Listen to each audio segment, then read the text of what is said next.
neno la Mungu linapokuja liweze kupata nafasi ndani yako na watoto wako. Watoto wetu wamekuwa watukutu, sio sababu ni watukutu. Hakuna mtoto alizaliwa akiwa mtukutu, hapana. Sisi disi tumefanya, kuna tu vitu tulifanya. Imagine leo ina tuliruka mwaka jana kwa mudo takisema ni na mudo wa mugeithie na kwa kanisa. Ni Bwana asifiwe. Mioyo yetu imebebana na mambo ambayo haifai.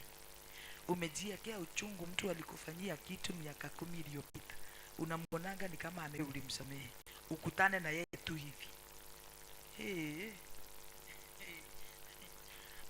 Unajuaga ni kweli hujawahi samehe. Kuna watu hujasamehe, ati walikufanyia bado unabebana na wao.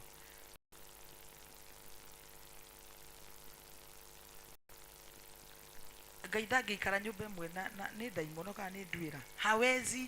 Kwa hivyo unakubali, itakuwaje ya kwamba roho wa Mungu atakaa ndani yako and yet you have bitterness in you, and yet kwe mudu onaga uguo kona hana ikombe twiko kombe ritaribe ukona mudu hana kitu, and yet sisi zote tumeumbwa na mfano wa Mungu. Uona mudu ukona ngoma.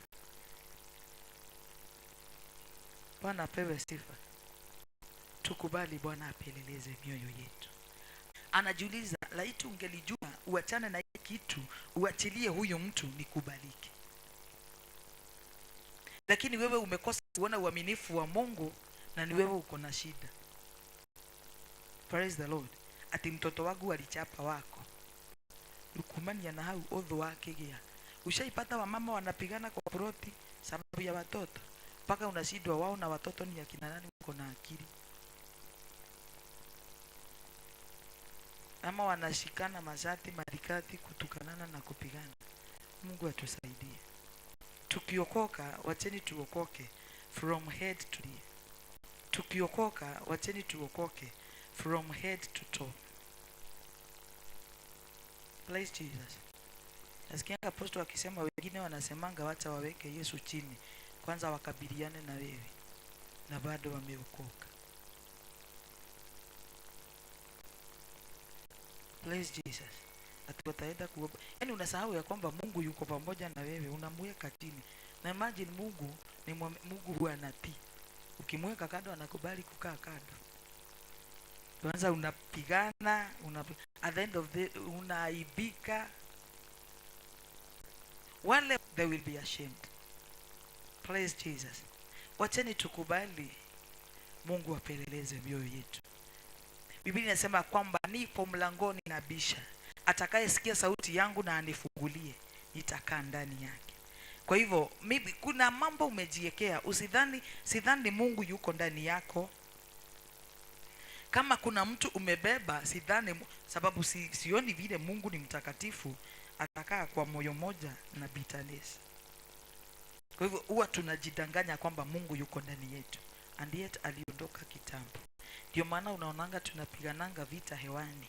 Uikagia gudi liera ile na ndio kidora agudha. Tusimame kwa miguu yetu.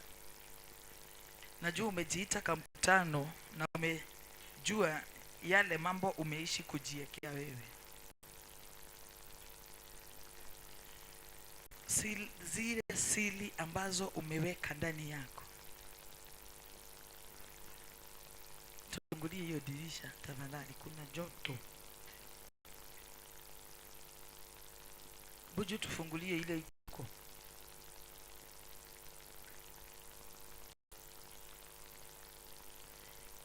Ebu jichunguze wewe. Ujue ni mambo gani hayo. Yanaweza kuwa kizuizi. Yanaweza kuwa kikwazo.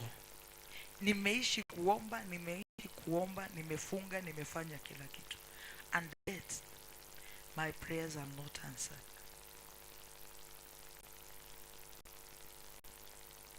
Kumbuka, naomba tu Mungu akukumbushe. Zimefanya siku ya leo watoto wako waangamie. Si kwa sababu waliumbwa ili waweze kuteseka, na hata wewe haukuumbwa ili uweze kuteseka. Lakini hizi dhambi zetu zenye zinatutenga na upendo wa Mungu ndizo zinafanya tupitie magumu na mateso.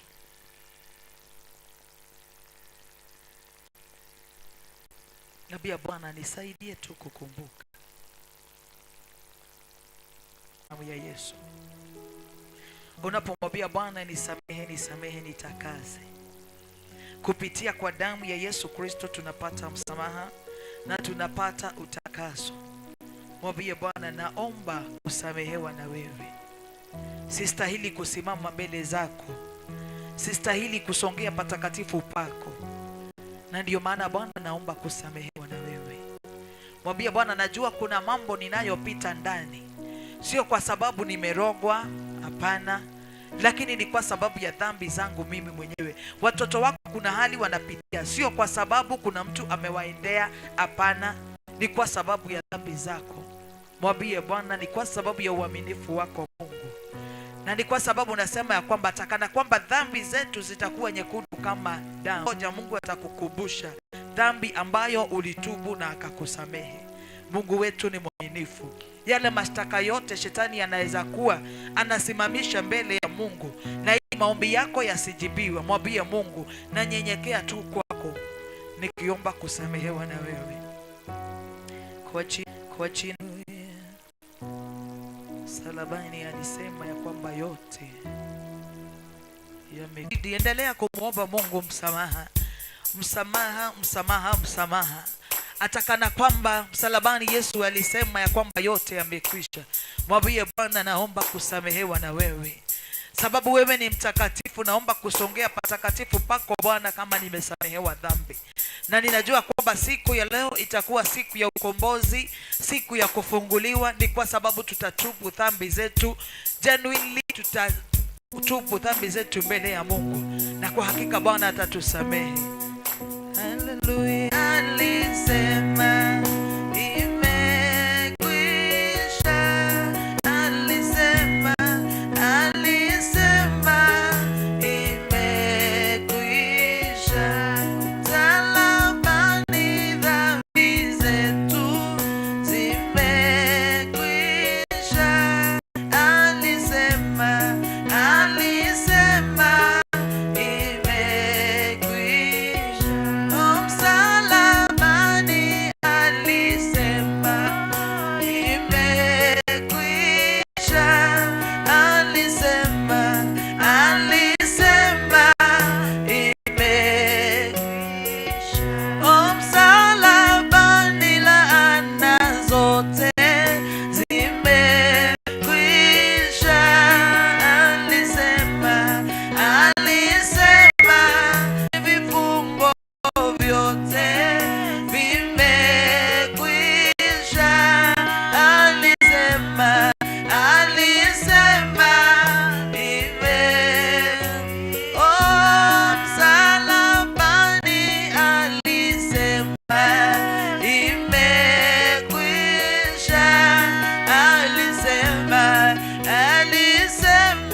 Bwana, ni kwa sababu Yesu alisema yote yamekwisha.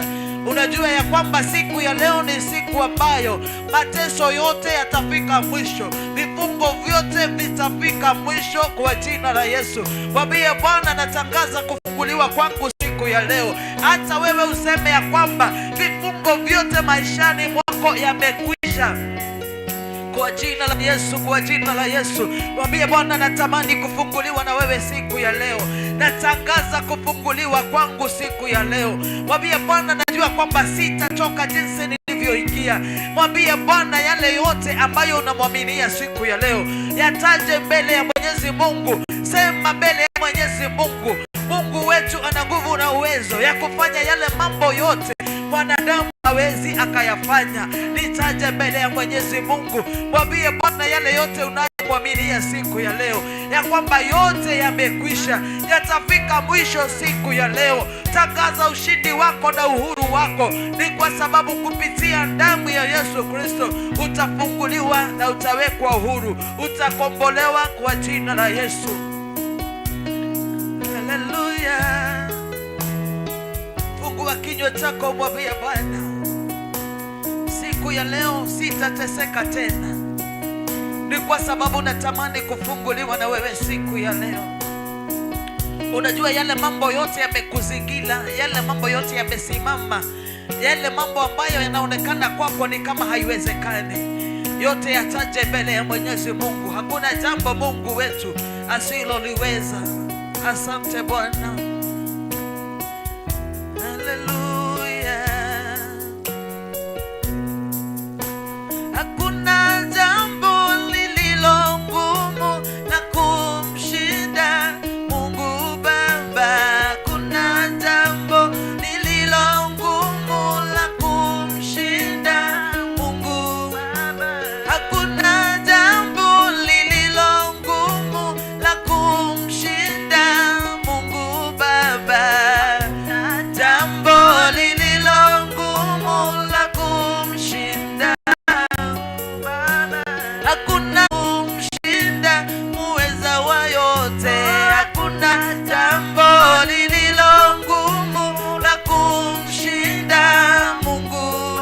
Oh, hakuna jambo lililo ngumu la kumshinda Mungu Baba. Hakuna jambo lililo ngumu la kumshinda. Anafungua watu kutokana na vifungo mbalimbali. Anaondoa laana ambazo zimeishi kunena juu ya maisha yetu. Ni kwa sababu hakuna jambo linalomshinda huyu Mungu. Mwambie Mungu, natamani kufunguliwa na wewe siku ya leo. Laana zote zimeishi kunena juu ya maisha yako.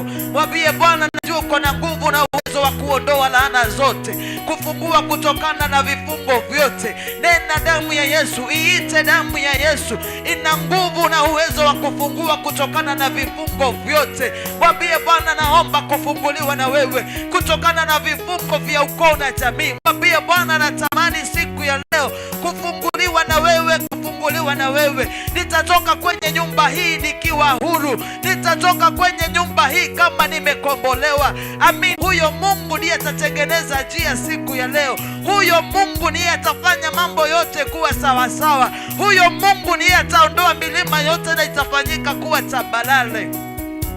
Ni kwa sababu ni Mungu. Mwambie Bwana, mwambie Bwana, anaweza mambo yote. Ni jambo gani hilo limeishi kukutesa miaka mingi? Litaje mbele ya Mwenyezi Mungu. Ni jambo gani hilo ambalo umejiwekea ndani yako miaka mingi limeishi kukutesa? Litaje mbele ya Mwenyezi Mungu. Mwambie Bwana, ni kwa sababu anaweza. Hakuna siku hata moja Mungu atakubali kushare siri zako na mwanadamu. Mwambie Mungu, mwambie Mungu, tumefanyika kuwa marafiki wa Bwana lakini hatuko watumwa tena. Mwambie Bwana, mwambie Bwana, laiti tungelijua nguvu za Mungu hazipunguki kamwe. Hata siku ya leo yule Mungu alikuwa na wana wa Israeli, hata leo anatenda makuu. Mwambie Bwana, mwambie Bwana, mwambie Bwana, hakuna jambo analoliweza, hakuna jambo asiloliweza. Huyu ni Mungu asiyeshindwa.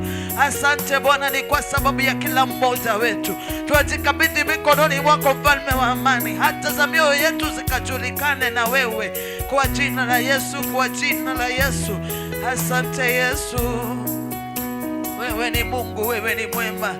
Hakuna Mungu kama wewe, unastahili kuabudiwa Bwana. Asante ni kwa sababu ya ukombozi wa siku ya leo.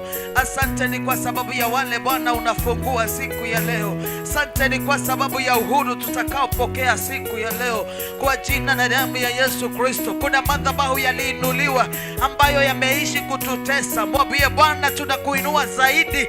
Yale madhabahu yote yameinuliwa kinyume na mapenzi yako juu ya maisha yetu, kwa jina la Yesu, kwa jina la Yesu. Inua nguvu za Mungu, inua Mungu. Mwambie Bwana, na kuinua juu kuliko ile hali ninayopita ndani. Asante Bwana na asante Yesu, asante Emmanuel. Wakati wanafunzi wa Yesu walikuwa na Yesu, melikabu mawimbi yakawa mingi, waliona mwisho wao, lakini hawakujua ya kwamba Yesu muweza wa yote alikuwa ndani, akatuliza yale mawimbi. Kuna mawimbi ambayo yamesukuma maisha yako, kuna mawimbi ambayo yamesukuma watoto wako na familia yako, na hata biashara yako imeyubayuba.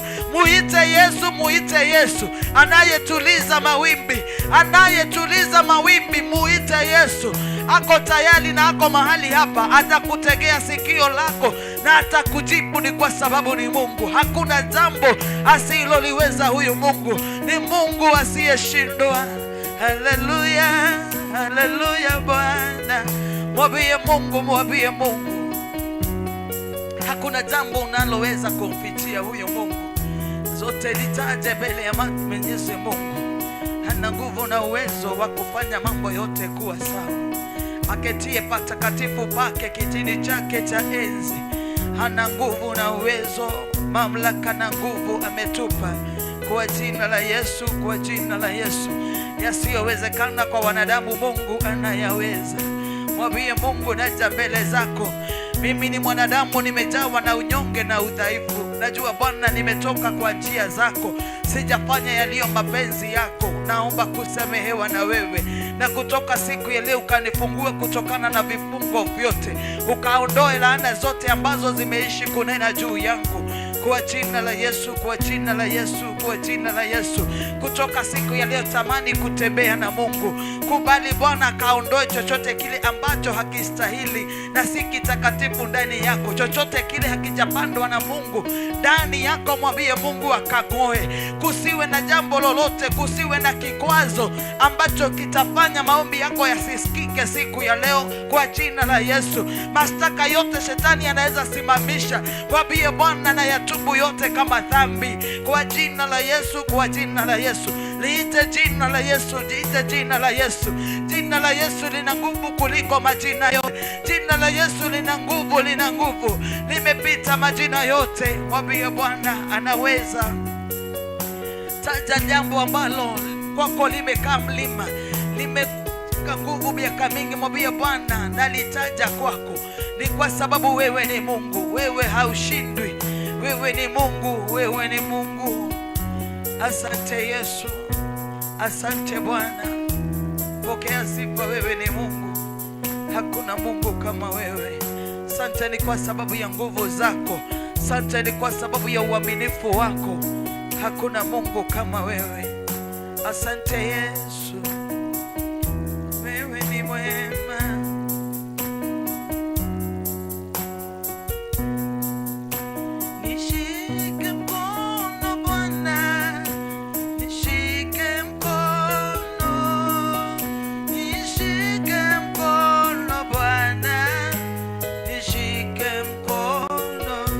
Unapoomba mwambie Bwana akushike na mkono wake.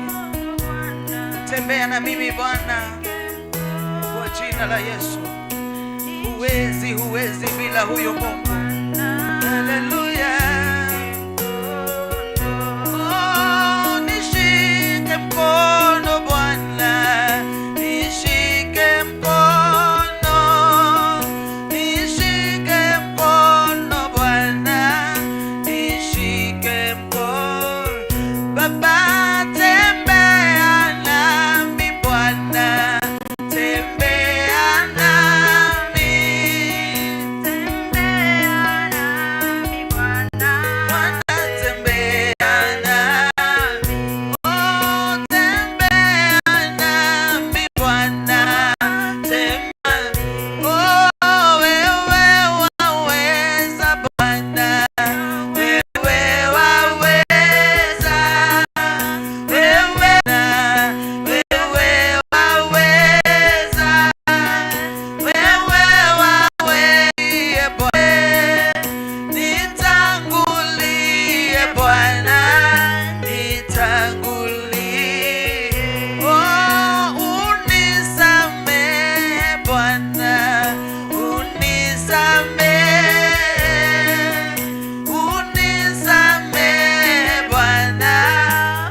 Mwambie ni asante ni kwa sababu ya yale amekusudia kutenda.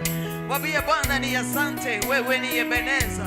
Niko mahali nimefika, niko jinsi nilivyo ni kwa sababu ya nguvu zako. Mwambie Bwana ni asante, ni asante. Pokea sifa na utukufu uketie patakatifu pako Bwana. Wewe Mungu uishie milele, tunasema ni asante. Kutoka ndani ya mioyo yetu unastahili sifa zetu Bwana mama Bwana. Adhuhuri ya siku ya leo tumeona nguvu zako na uweza wako. Hata za mioyo yetu Bwana ni kutembea na wewe, kushiriki na wewe Bwana mama Bwana, kwa jina la Yesu. Kwa jina la Yesu, kwa jina la Yesu. Tunatamani Bwana kutembea na wewe. Kwa jina la Yesu, kwa jina la Yesu. Mwambie Bwana ni asante, ni asante Yesu. Asante, asante ni kwa sababu ya uaminifu wako. Kama sio wewe Mungu sijui tungelikuwa wapi. Kama sio wewe Mungu hatujui kama jinsi tumesimama kwenye madhabahu haya tungekuwa mahali hapa. Mwambie Bwana ni asante. Bwana amepigana vita na ili ukawa uhai siku ya leo. Amekushindania kwenye majaribu na ili ukawa mzima siku ya leo. Mwambie Bwana ni asante. Wewe Mungu haufananishwi na haulinganishwi. Mwambie Bwana ni asante, ni asante. Maadui zetu wangeliulizwa wangelitumeza tungali bado hai. Mwambie Bwana ni asante, ni kwa neema na rehema yako imefanya nikawa mahali hapa siku ya leo. Asante Bwana, asante Yesu. Unastahili kuabudiwa Mungu. Unastahili Bwana wa mabwana, pokea sifa. Unastahili, unastahili, unastahili. Katikati ya wengi Bwana amekuchagua, Bwana amekuteua. Imempendeza Mungu ukaingia kwenye nyumba yake siku ya leo, na ili ukaweze kufunguliwa kwa jina la Yesu. Asante Yesu. Asante Bwana, asante. Yale umetutenda Bwana ni mengi na ni ajabu. Tunakuabudu Bwana, wewe ni Mungu. Unastahili, unastahili sifa, unastahili, unastahili Emmanuel. Hakuna Mungu kama wewe, hakuna Mungu kama wewe. Wewe ni Mungu unayefanya mambo yote kuwa sawa sawa. Unastahili kuabudiwa, na ndiposa Bwana twakuinulia mikono yetu juu, ni kwa sababu wewe ni Mungu. Kando yako hakuna Mungu kama wewe. Katikati ya miungu Bwana umeinuliwa, katikati ya mabwana umetukuka Bwana. Wewe ni Mungu, unastahili, unastahili Bwana. Tuseme nini mbele zako ila tuseme tu ni asante, ni asante. Asante Bwana, asante Yesu. Ni wengi wangelitamani kufika mahali tumefika, lakini sisi Bwana tumefika sio kwa kujitahidi kwetu, bali ni kwa nguvu zako. Pokea sifa, pokea sifa. Wewe ni Mungu. Asante Yesu. Tuinulie Mungu mikono yetu juu, tumwambie ni asante. Asante Yesu, asante Yesu.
Zako Bwana tukisema ni asante. Umbali tumefika Bwana ni asante. Wewe ni mwema, wewe unaweza, wewe unatosha. Asante Bwana ni kwa sababu ya kila mmoja wetu ndani ya madhabahu haya. Tuakili wema wako ni kwa sababu wewe ni Mungu. Pokea sifa ni kwa sababu ya upendo wako wa ajabu ambao unatupenda nao. Mahali tumefika sio kwa nguvu zetu wala kujitahidi kwetu Bwana, bali imegharimu mkono wako. Asante Bwana wa mabwana, uendapo na ukiendelea kutushika na mkono wako Emmanuel. Tunaomba Bwana ukatuongoze, ukatutangulie kwa kila jambo na kwa kila hali. Utawala wa mbingu tunadai kwa jina na damu ya Yesu Kristo. Tamanio la mioyo yetu siku ya leo ni kushiriki na Roho wako Mtakatifu, kutembea na wewe Bwana. Haja za mioyo yetu ni wewe Emmanuel. Twainua jina lako juu ya yale mambo tunayopita ndani. Twainua mfalme wa amani jina lako juu kupita yale mambo mfalme wa amani yametulemea. Ni kwa sababu wewe hakuna jambo linalokushinda. Tuomba kufunguliwa na wewe siku ya leo kwa jina la Yesu. Tunaita damu yako Yesu, damu ya Yesu inayo nguvu na uweza wa kufungua kutokana na vifungo vyote Bwana. Natumai ya kwamba hakuna mmoja atakayetoka na ule mlango jinsi alivyoingia, bali sote tutatoka tukisema ni kweli tumekutana na wewe Mungu. Tunatangaza ushindi na uhuru wetu Emmanuel kwa jina na damu ya Yesu Kristo. Pokea sifa Bwana na utukufu, ni kwa sababu wewe ni Mungu na kando yako hakuna Mungu kama wewe. Kwa jina kuu la Yesu Kristo tuomba na kuamini. Amen. Salimia jirani yako, mwambie kaa rada ili tuweze kusifu Bwana. Ni rada, ni rada. Pia kaa rada. Ndivyo nasikiaga akisema. Sasa sijui mahali na iekanga ama ndipo panafaa ama hapafai. Nasikiaga akisema ukae rada.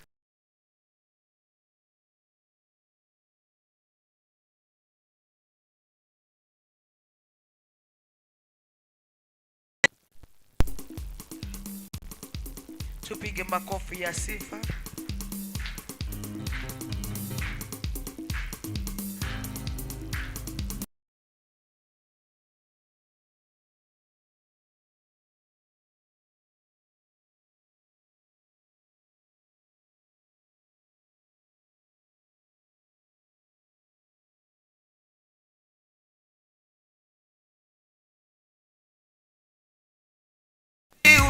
Mungu wetu leo, ainuliwe Bwana wa mabwana.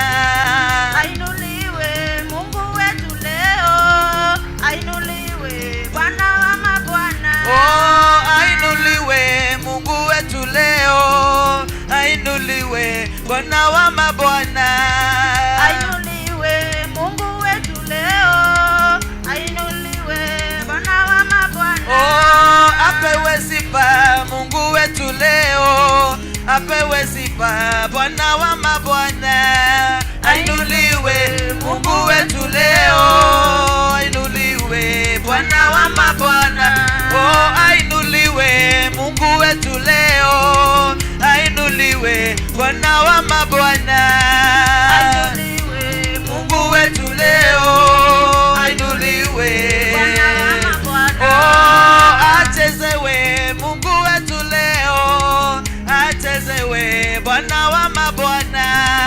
Ainuliwe Mungu wetu leo, ainuliwe Bwana wa mabwana. Oh, ainuliwe Mungu wetu leo, ainuliwe Bwana wa mabwana. Oh, Mungu wetu leo, ainuliwe Bwana wa mabwana. Oh, ainuliwe Mungu wetu leo, ainuliwe Bwana wa mabwana.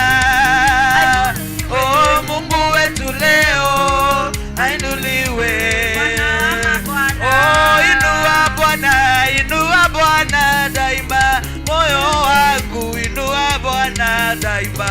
Inua Bwana, Inua Bwana daima, moyo wangu inua Bwana. Oh, inua Bwana, inua Bwana daima, moyo wangu inua Bwana daima. Inua Bwana, inua Bwana daima, Moyo wangu inua Bwana.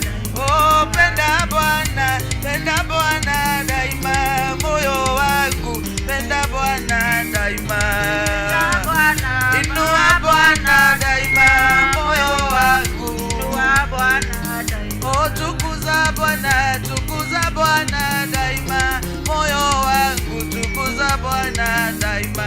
Inua Bwana, inua Bwana daima, moyo wangu inua Bwana. daima. Inua Bwana, Daima. moyo wangu Daima. penda Bwana, Daima. moyo wangu. 1 2 3 4 Jesus.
Bwana Yesu asifiwe sana.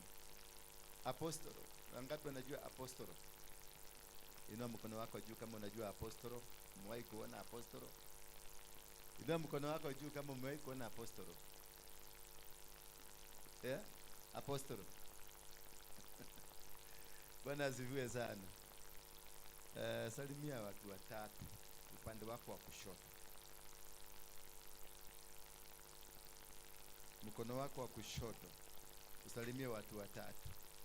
Na ukiona usalimiwi na watu watatu, ujue kuna kakitu kabaya umebeba. Ndio naona roho wa Bwana anakata. Sasa angalia upande wa kulia. Salimia watu wengine watatu upande wa kulia. Bwana Yesu asifiwe.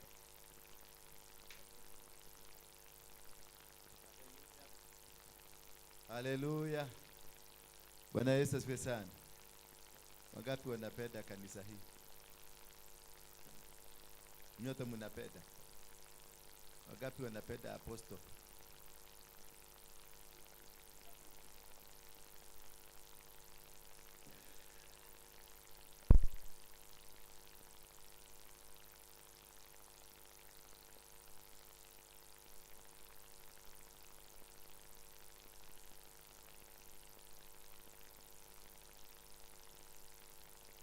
Bwana Yesu asifiwe. Sasa nikuulize,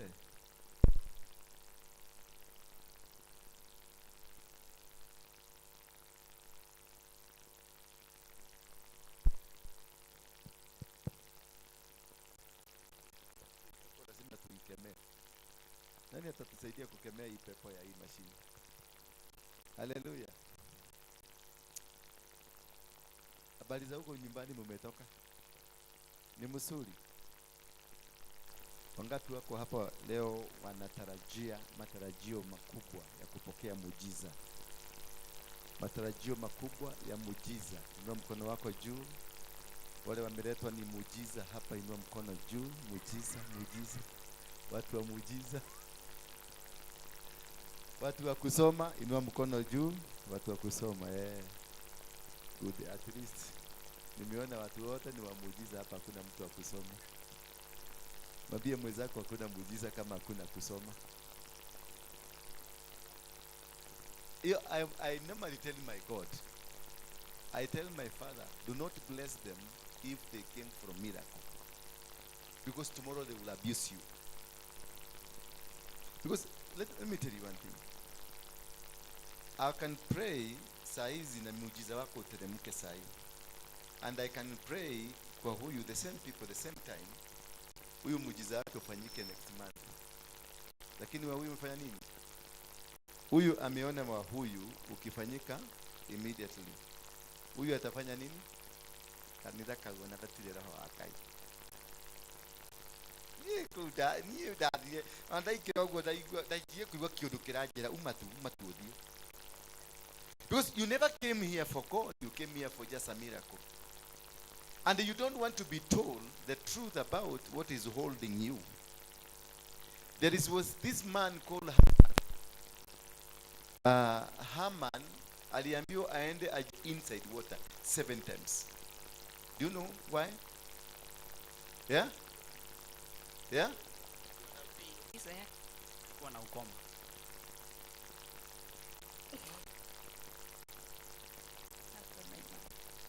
Lazima angetii.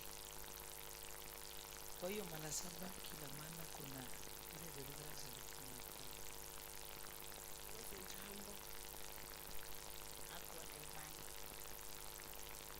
Nyinyi wote mumeanguka. Mpaka pastor wangu assistant. Down. It is not, yeah? He had 7 things he had to break them down first. 7 altars he had to work on them before he gets his miracle. You are close to the answer. This man was operating under 7 generational curses. 7 what? Curses that were operating were 7 generations.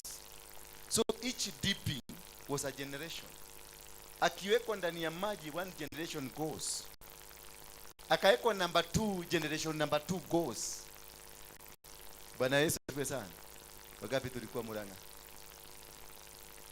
Wagapi tulienda Murang'a? Wagapi waliona Mungu akifanya kazi? Wagapi waliona apostolo akipeleka busi kwa jukwaa? Nilirudisha watu wapi? Uyatokia kumakai. Gai, nani twahonokirio ni thakame ya Yesu. Yesu ile ndatukwĩrĩire.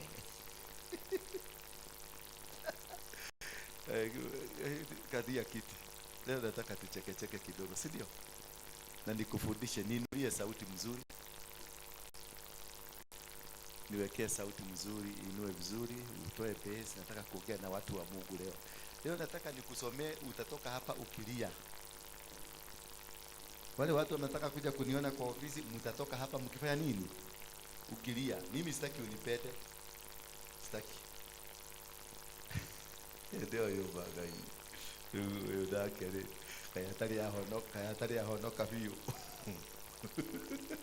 Najua Wakristo ndio pekee yao wanakuwa na geji ya kupima watu wenye wameokoka na wenye hawajaokoka.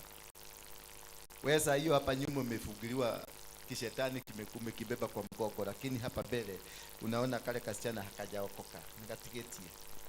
Amebakisha, lakini nyuma yako umebeba nani? Umebeba nani? Shetani. Bwana Yesu asifiwe sana.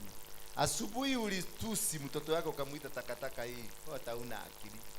Lakini unakuta huyu akifanya madhambi pale nje unasema unaona si ndugu ameokoka. Si ndugu ni kwa apostolo. Kwa nini anafanya hivyo? Sasa wewe asubuhi uliita mtoto wako hana akili. Wewe na huyu wako hapa anafanya hivyo. What's the difference? What's the difference? There is no difference. But wewe unajifanya mtu wa maana, mtu mzuri, na mtoto wako ulimuita hana akili. Kumaanisha mtu hana akili. Uka inatokaka kwa maidi. Kumaanisha ukiambia mtoto wako hana akili, hiyo unafikiria akili angeitoa wapi kama wewe haukumupatia? Ni meaning ni product ya nini? Ya mtu mwenye hana nini? Kama mtoto wako hana akili na ametoka kwako, this is a product of ya mtu hana nini? Kwa hivyo alikuwa unajua mimi kwetu tuko watoto 20 ya baba mmoja. So baba alitugaia kila mtu akili yake. Si ndio? Kwa hivyo ukiona mtoto wako hana akili, wewe ndio umepungukiwa na nini? Na akili. Sema mimi niko nazo. Sema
I've done the whole. I went to this man that had huyu alikuwa na kichaa, alikuwa anaitwa nani? The man that Jesus came and they casted demons from him.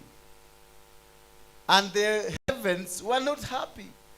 But there is a part I read, a small part in the Bible, a small part, that one person came back to Jesus, came back to God. And the heavens were celebrations. How do you take that? That I'm healing. When kipofu nimesema funguka macho na macho ikafunguka. Hauna miguu, fungua miguu imena ikapeka, funguka macho na macho ikafunguka. Hauna miguu, fungua miguu imena ikapeka. But heaven is silent on that. Heaven is what? Completely silent. But this woman comes back to Jesus and the heaven starts celebrating. So what is important? It is that soul that you need to. Praise be the name of God. So strive as much as possible to make sure that people come back to God. I have several messages in my phone. People are calling me, tell me, thank you, may God bless you. You have made me to go back to church again. That is my celebration, because I know in heaven there is total celebration. Aspire that will not shake the heavens. Aspire that which will shake the heavens. When I tell you I'm going for crusade, raise even if you are 10 bob, because if I go to crusade, somebody will be healed, somebody will be saved, and the heavens will celebrate. And as heaven celebrates, you are celebrated because you contributed for that man coming back to Jesus Christ. Bwana Yesu asifiwe sana. So it is very important to help the work of God move forward. When people are coming, I was in Muranga, I saw many people coming to Jesus. And that is how celebrations were in heaven. Hallelujah. That is how celebrations were in heaven. The more people, the more they came, the more celebrations was done. Today as I was coming, I was supposed to be here by 8, but I was stopped by the children, the students of multimedia, MMU. They saw, I don't know how they knew that I was in that car. They stopped the car. And they told me, we saw you in Muranga, and we have been looking for you. We want, me, I am a drug addict. Me, I'm this, just pray for me. I prayed for 10, commanded Nakuru. After this, I'm going to Nakuru because there is a group of people, they want to, a group of prostitutes. Your apostle is going to meet prostitutes and they share a meal together. I know Christian will say, not Raugire Modoshio. Not Raugire. But I was not called for you, good person. I have no business with you. I have nothing to transact with you, the good people. My business is with that prostitute. My business is that thief, that murderer, that stupid man you hate most. That chokora out there, that is my business. But for those who are saved, who are clean and good, you have your pastor, go to your pastor. I don't need you here. Because you've got hands. I will tell her, you don't need to sell your body because you've got legs. You can be able to walk. You can be able to work. And I have some few thousands here. I want to give it to you so that you can start a business. That is what I want. And that is what you are called for. When you got saved, you are not told to go and sit in a church to become another church goer. You are called to go and be taught the word of God so that you can go out there and teach the word of God for more souls to come in.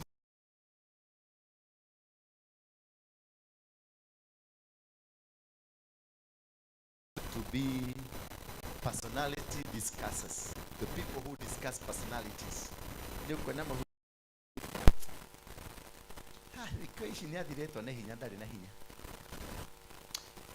Arahoeire maita matano gutiri undu urekeka na ndirathire kwa mutumia ule wakiremba gitune arajigirire guoko rita rimwe undu marekeka.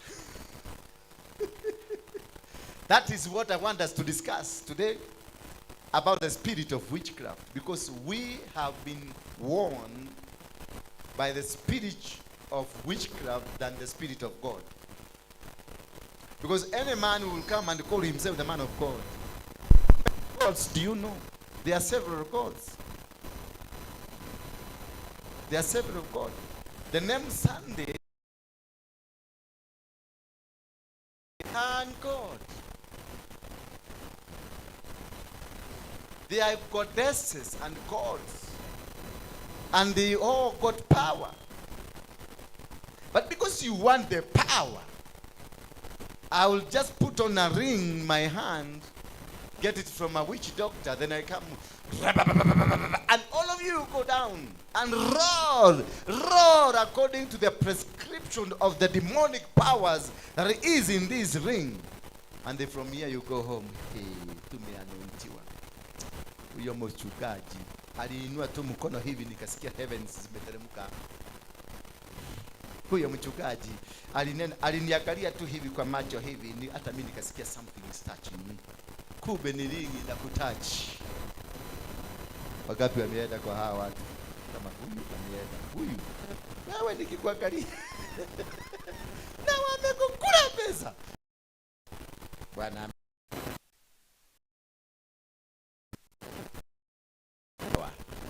Na kuna madhabahu ya watoto na mimi naona nyoka 6 ziko kwa nyumba. Halirimuku. Ha. Ati Jenesa gapi? My father. Nakuomba tu. Jenesa gapi? Si amekuuliza huko na watoto wangapi? Kama pia huko na watoto 3. Mzee yako mzee yako. Sasa najua nyinyi mko wangapi? 5.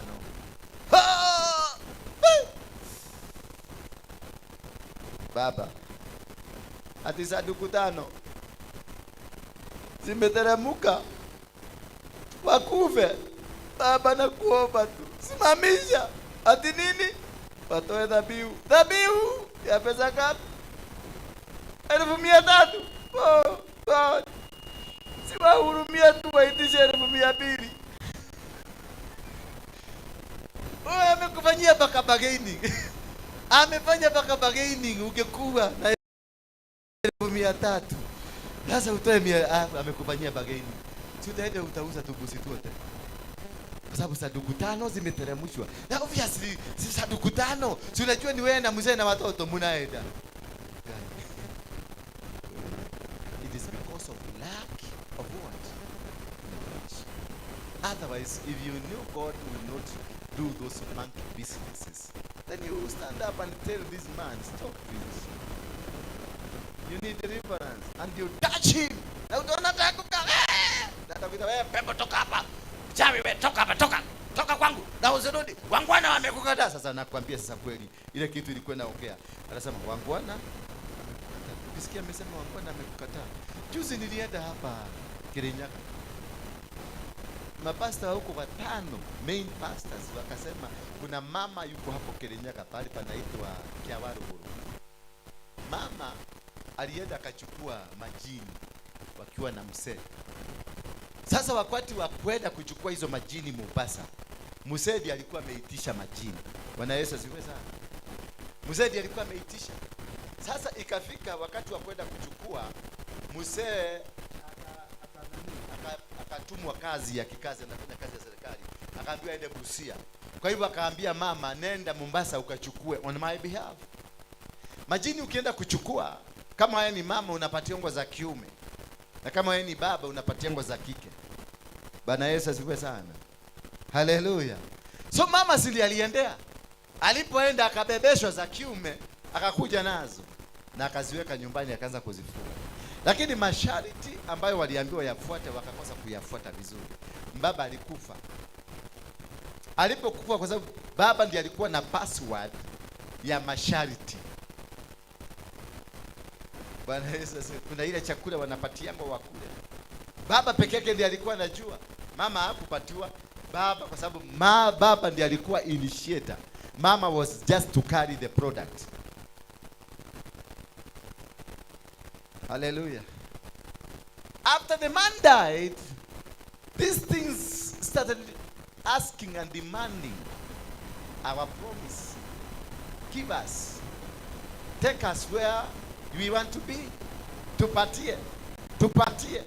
Mama akashindwa napatia na nini? Huko hana contact na majini nao hajui atawapatia nini.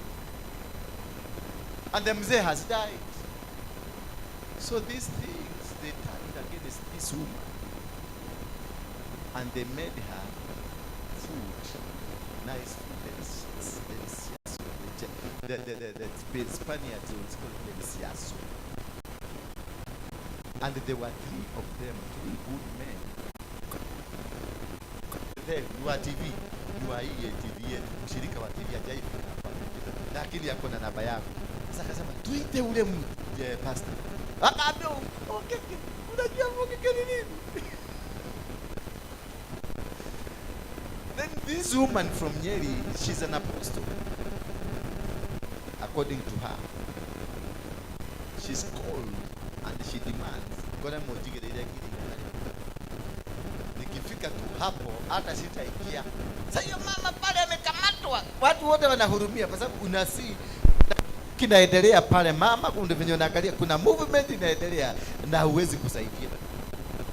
Mama anapiga nduru.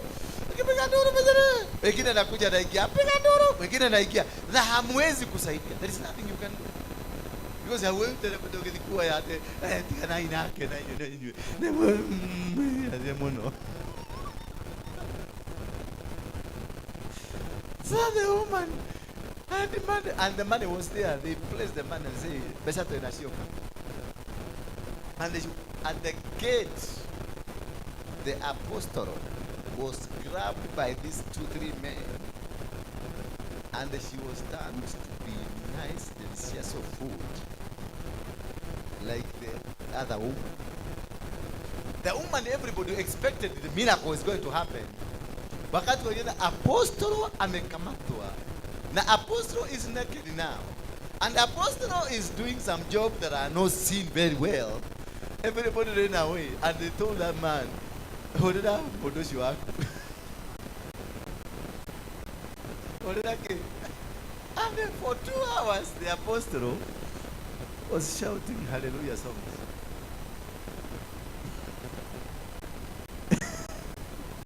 Thank you, boy.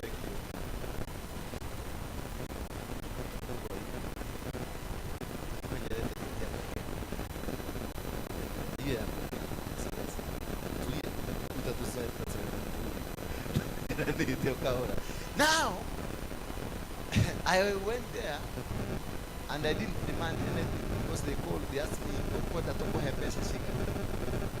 and I told them, let me come first. I'll see the situation.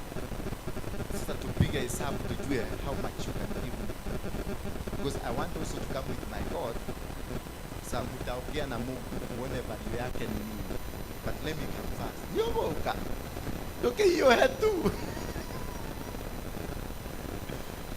I dropped nikaenda mpaka huko. Nilipofika tu kwa compound, hizo vitu zikapiga nduru I didn't even pray. Zikapiga nduru zikifanya nini? Zikitoroka na zikaenda. Na zikawaambia, huyo mtu mmemleta ni mbaya, lakini tutarudi siku moja. Wacha tuende tujipage. Lakini tumie nikawaambia muende na msirudi hapa tena. Bwana Yesu asifiwe sana. Then they started now to put help. They had planned to give me like 300,000.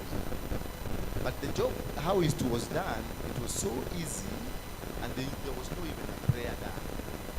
So they reduced the amount to 20,000 because this is too easy. How?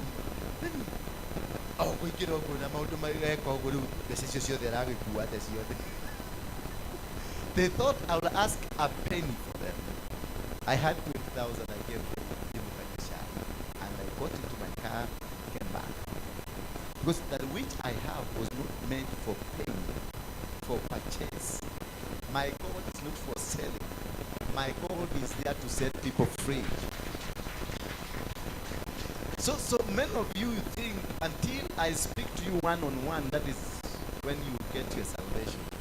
If you find me, you call me, and that's why sometimes it's so difficult for you to reach me.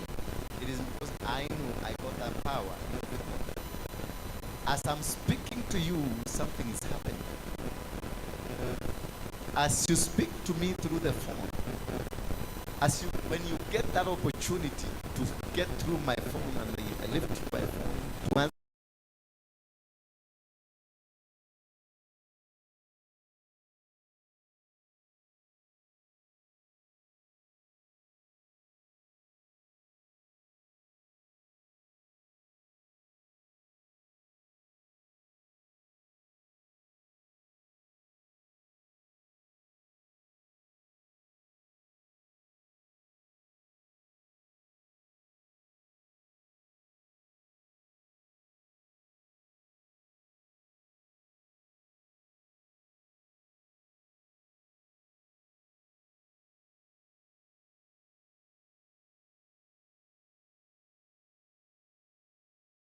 because and miracles happen. Kuna moja alimwagiliwa literally mafuta na hajui mafuta ilitoka wapi, akakuwa anointed hivi na mafuta na hajui mafuta inatoka wapi, because of connecting with the Murana. So you don't need ati lazima tuingie kwa kaofisi ndio nipatie hiyo. So hiyo ni yako wewe. You are the one that have seen the story. Hiyo mambo ati kwa ile mwana wako akiajia kwa kinya ndugu wako kila kala akiuma agetotiga agetie na mahikwe ukata yaka ndugu wako kile amona ndugu kwa yake ukata yaka ishe na ishi yalile kenda na sia na ishi ukata yaka tena si mati ndikira yamma kai ukata yaka chikwera tu ukata yaka chikwera de hakuigwira da dination itakiri na siaki yako itakiri kai. Hata mimi naitaka nimetoka kwa mlima, niliingia mlima saa 9 usiku kule Goma kwa wanyama saa 9 usiku. Ndio ni kuokolota. Nimeenda huko najifunikaka karatasi ya nylon huko Goma. Kuja ni tuende siku moja. Saa 9 utajifunika karatasi ya nylon, uingie ndani ya karatasi ya nylon, ulale huko Kioba. There is no house there. Natafutaka a small thing, a vessel thing. I've given a license to operate as a vessel to convey the message to you. So do not turn me to be your God. Nyonaga apostolo makoro yako eka demudora giravisho hata wengine wameweka kwa picha kwa kitada hapa kwa kitada kwa jana sinajuaga mimi nakuaga sigo sasa locate him for me wameweka baka ile kakitu ile ya nini wameweka ile kakitu ile ya kuweka kwa phone ile ya kuro ile ya search ile ya netagwaje ile ya Google Map kale kamekaa kama ka drop kama maji unakaona kale ka red amekachora na rangi ya red hapa hivi kameenda hivi kameandikwa Google Map. Bwana Yesu asifiwe sana. Today the people I have is the people that have gone through witchcraft. So before you start preaching you must make them happy. Every morning they wake up doomed people. Sasa ukianza kuhubiria bana nasema unaona hii witchcraft moja imeondoka.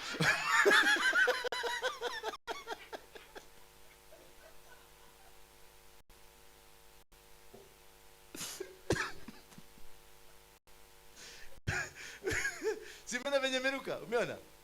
Wewe umeona venye meruka? Ish. Ndio watu wajua hata kanisa imekuwa kubwa. Inaogeaga international. Ukaha ni kile atigira. Interpret.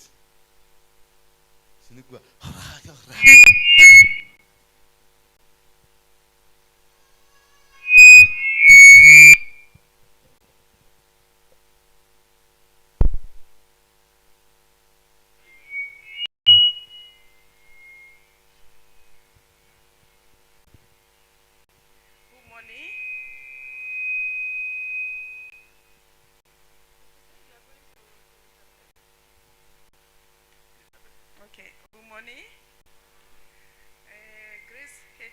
Grace Joroge, Yogo is Feria, is Stockholm for Shugin Otta all.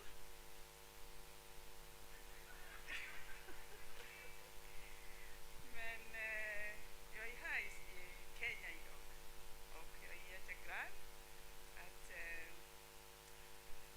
jag hade en chans att prata med apostel Waruinge. Så det är bara att jag är här, det är därför att jag har känner honom.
Ameongea kwa dimi, mumebarikiwa, mumependwa na Mungu.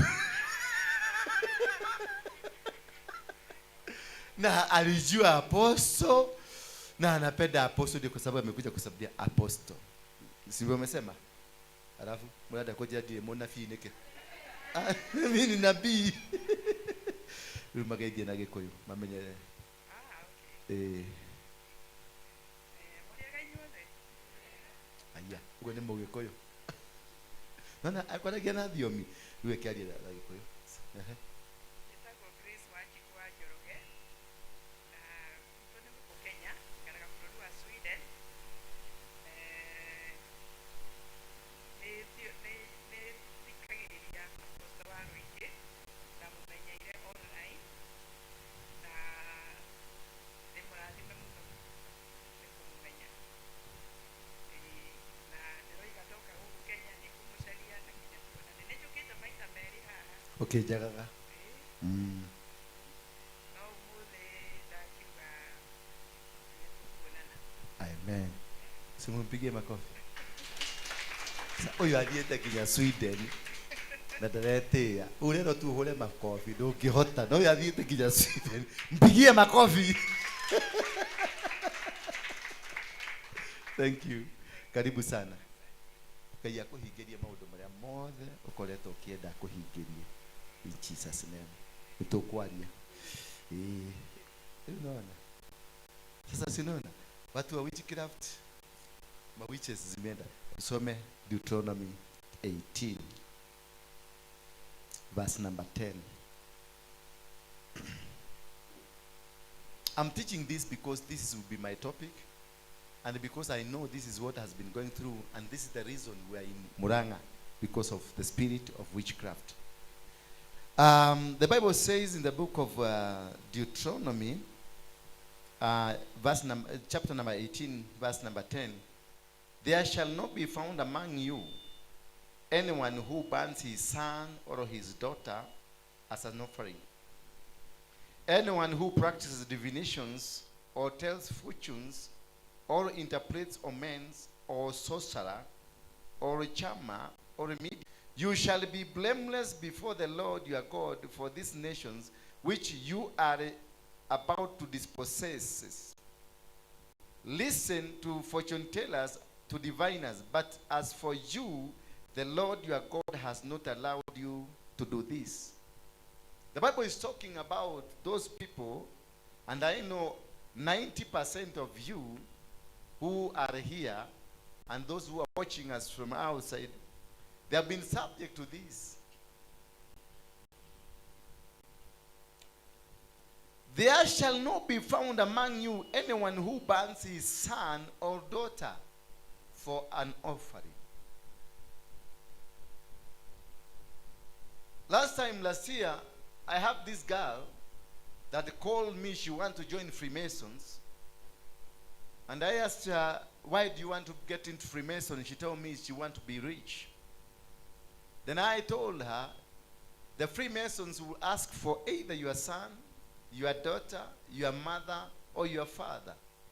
She said, I'm ready to offer. It was 20 viral. And I asked her, what type of riches do you want?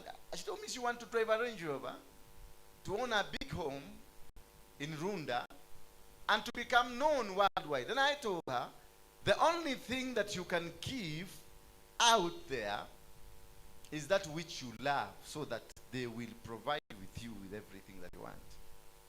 She said, I'm ready. She said, I'm ready. Nikamuuliza, unapenda nani? Between baba yako na mama yako unapenda nani? Akaniambia ni mama yangu. Nikamwambia that's your mother must go. Nikamwambia waliitisha nini? Waliitisha saruni yao ni kubwa, waliitisha nini ni kubwa, waliitisha nini? Hii masaruni mnaidaka. Hii saruni yao ni kubwa, akavugua kasi juu ya afanya nini na imefaulu sana. Nikamwambia unasikia hao waliitisha saruni, wewe umeitisha Range Rover, wewe umeitisha nyumba Ruda, wewe umeitisha kujulikana dunia mzima. Value yako iko juu. Akaniuliza, hakuna apart from my mother, can I give anybody a kavamu there? Afadhali baba afanya nini? Aende. Kwa nini? We have struggled with my mother so much. Wacha nikwambie hiyo kitu mimi nilikuwa nafikiria ni mchezo. Ikaenda viral, ilienda saizi imefika 50 million. Ikaenda viral. And the more it went viral, it made men to go back home. The busy men, the ever busy men who have no time for their children, they went back home. They have taken their children out kwenda kukula kanyama. Watoto, jitayarisheni tukakule kanyama. Kujihakanelea. Sasa waliona watapatiana wataenda. You see the kind of the spirit that our children are in. I have daughters and I have sons. When you say anything in this country, people must listen to you. Do you want to become like? Yes, I want to be like you. So when this lady spoke, let me see my son, what is the secret? So I started asking myself, could he anaweza kufikiria kwenda kutafuta na JK? Then I immediately called him, Sam, how are you? Told me, I'm fine, Daddy. How are you doing? I'm doing good. You're doing okay? Yes. I want to meet you. I want us to have a lunch with you in one of these fine days. Lakini hakujua ni nini ni kwingine. But that is the problem and the challenges we are having. Because our parents have decided to sell their children to get powers from the devil himself. And you want a business in Yamakema? Yes. Bring this.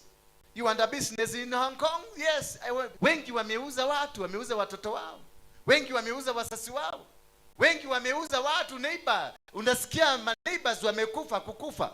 Wengine wameuza the neighborhood business. Zimeuzwa. Ati raika lilo dukaine yake kwa troiguri agaba aragwa.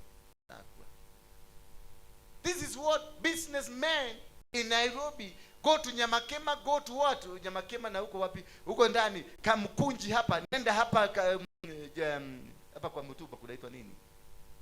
Gekomba. Hapa, this building we are here. The people in Mutumba here, in this building we are.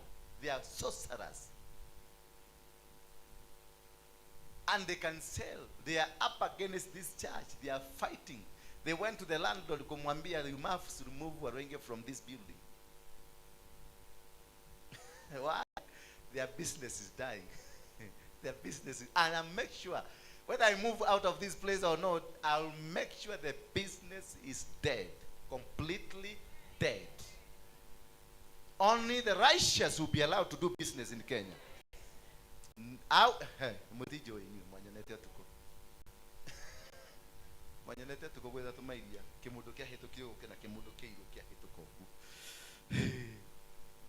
will not allow this. Because I know how powerful it is. And that is why we went to Muranga with those two old men. They are two old men, simple, but very dangerous people. Very simple. You look at them, I find a Kamaduri Garadi Namutirimo Garadi, and you will ignore him just like that. But those are held Kenya captive from 1958. They slaughtered three goats. And that is what has made you to be poor until today. The three only. That is why people have gone to Sweden, have gone to Germany, have gone to Italy, have gone to America, but they have nothing to show. They are still struggling in those lands. Yet that's a land of honey and what? And the milk. Green pastures. There's no green pasture. They are brown pastures. They are suffering. Praise be the name of God. Those two men, how I found them, it's by miracle. God himself. Because I was praying, I went to the mountain, I asked God, because God will show me there were 8 men who did this job. And he told me 6 are dead, 2 are remaining. I will allow you to see them. And God miraculously, I found them. I stumbled on one in Thika, I stumbled on one in Rari. And I brought them together. They were still fighting because I negotiated with them. I told them, please, we must set people free. They said, no. I gave them the dorome. I gave them. As our Kristo hapo tunasemaga. Kai pastor, wania na dorome. Watochokia kona kama ya Yesu ni admire dorome. They asked for everything. trying to locate this one man where he was, I spent 100,000 shillings. Not because of my wife, not because of my children, because of this nation. Those are tools. That is the reason we did what we did. Because we fought for the land that was stolen away from us by the British. Yet when we got out of the bush, there was no land for us. Then I asked them, if I buy you a piece of land, will you be happy? Will you be able to untie what you did? Yes, lakini tuabe tuone. Tugatohenie. Tondu we turakuonohia na mikora ta mikora wengi. Then I went, I bought a piece of land.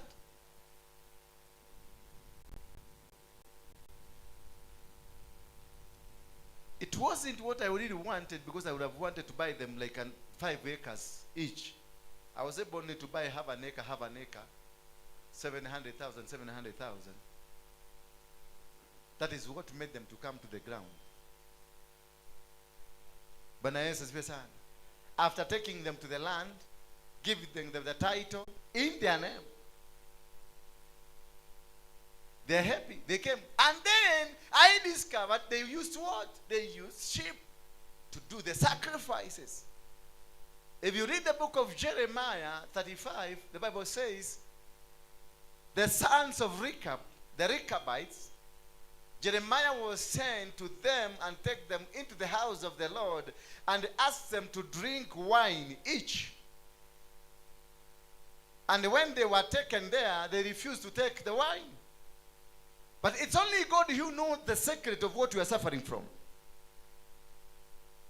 He will only send his man or woman to come and tell you what to do, because God only knows the problem that is in you is a 500 years problem.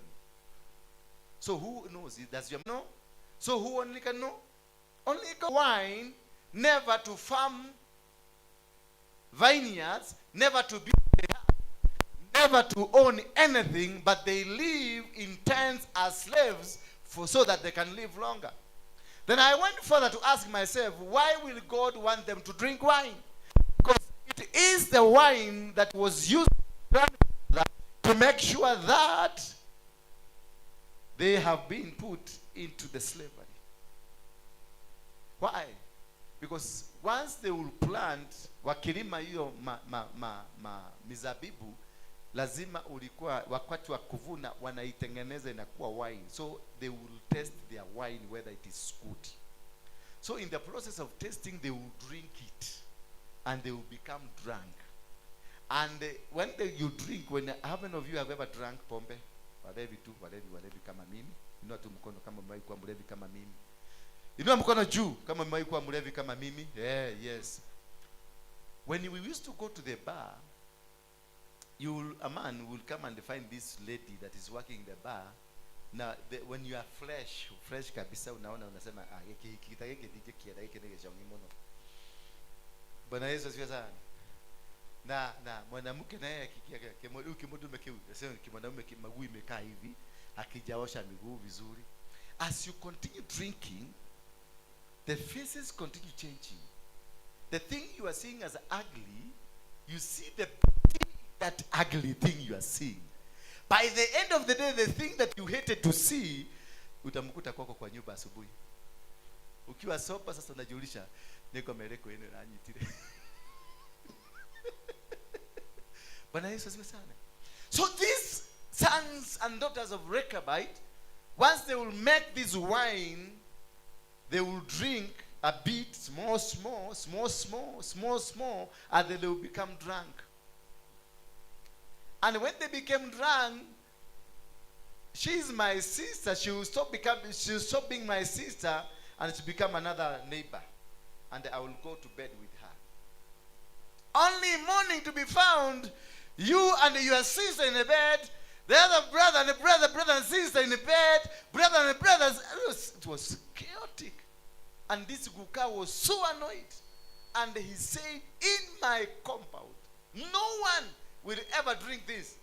No one. And for you not ever to drink this, you will never farm Mizabibu. And for you not to farm because that was the only cash crop, they were told, you'll never build a house so that you'll not have the need for money. There is no house for you. You live in tents as slaves in this new place you are living as foreigners. That's the Bible. It's in the Bible. Reading your Bible. That is what the Moses said. And they repeated to the man of God, Jeremiah, and told him, our father said, we shall not do A, B, C, D. So Jeremiah is a messenger from God. They decided and chose the messenger who is their grandfather than the messenger of God. For many years they lived as slaves.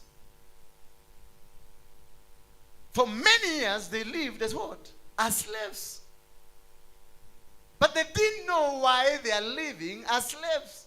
Many years you've lived as slaves in your family, but you don't exactly know why you are suffering, because it is only God who knows where the problem started. Bwana Yesu asifiwe sana. Many of you have marital problems, you don't know why. Many of you, your children wako na kichaa, wamefika miaka fulani unasikia amepagawa, amekuwa mwenda wazimu. You don't know why. Many of you have started a business, zikifika mahali zinaingiza 1 million zinaanguka chini. You don't know why. Sasa hapo ndio mnaidaka kwa madefiner. Mimi naona ni kama yule, na madefiner wanajua kujua your neighbor amevaa nguo gani, anavaa nguo gani. Uliambiwa na ukaitishwa mishumaa mbili, mishumaa ya red na mishumaa ya green. Ukienda kwa supermarket uone mtu akichukua mshumaa na wanda amechukua ya green, ya red, ya yellow, kwa Rejo Maria. Hiyo iko na sababu. Hiyo iko na sababu. Hawa watu hawakujua. Waliendelea kuteseka, wakaishi katika maisha ya mateso, waliishi kwenye kambi. They were the first IDPs on the world. Wakatumiwa Jeremiah mtumishi wa Mungu aende awaambie, sasa mko tayari kutolewa, nendeni mkunywe glasi moja. Akawaingisha nyumba kama hii ya Mungu, akawatengenezea kila mtu glasi moja ya wine. Ndio kiugo kilia, the act, umeona, the tool that was used to perform this worship, it is the glass of wine. The tool that the grandfather used is wine. So anything can become a tool of worship as long as it is said, perfected, and spiritualized. So the word he produced, he told them, you will never drink wine. That's a tool of worship. He commanded them, you will never own a piece of land. That's a tool of worship. He told them, you will never build a house. That's a tool of worship. He told them, you will live in tents. That's a tool of worship. That which is produced from a mouth becomes a tool of worship if you perfect it. Kerumi. Nini? Kerumi na ing'oki. Kwa wale ambao wanajua Kikuyu. Anything, this tool, hii inaweza kuwa a tool of worship. This microphone, I can turn it to be a tool of worship. As long as I speak to it and put life in it. So the grandfather told them, you shall never drink wine. So they stuck to the word of the grandfather and told the man of God, our grandfather said, we shall never take wine. We shall never build. We shall never plant. We shall never do this. We shall never do. So that became a point of contact with the gods of the father. They referred. What you refer to is a tool of worship. They referred to their grandfather. He said, he left a word. And this word, this is what we follow. What you follow strictly is a worship. Praise be the name of God. what you follow, that you say, we muherega wito to tiekagao. That's a worship. Muherega wito to hikarato akinya miaka thate. That's a worship. That which you are strictly stuck to. And it was said by somebody. So when the man of God came, he came because the only man that was there as a witness is God. To know why the Father stopped these people from doing this. It's only God who knows. He's the only witness that is living and existing, God. So he will send a man of God like me to come and speak to these people that wine, if you drink it, the word will die. Did you get me? If you drink it, like now, there is a time your son, your baby were crying. And you are told, Umutueteo, Anko, and they stopped crying. That's a worship. Bwana Yesu asifiwe sana. It has spiritual connotation, spiritual power.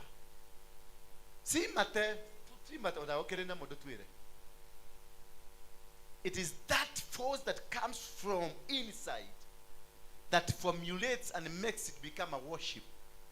That is why the baby is crying. And when this man comes and thus holds the baby, then you... I wish this didn't happen during the corona time. And you see the baby becomes so comfortable, relaxes, and everything has stopped. Praise be the name of God. And the baby becomes joyful. And when they go, hiya, I don't care. I'm not going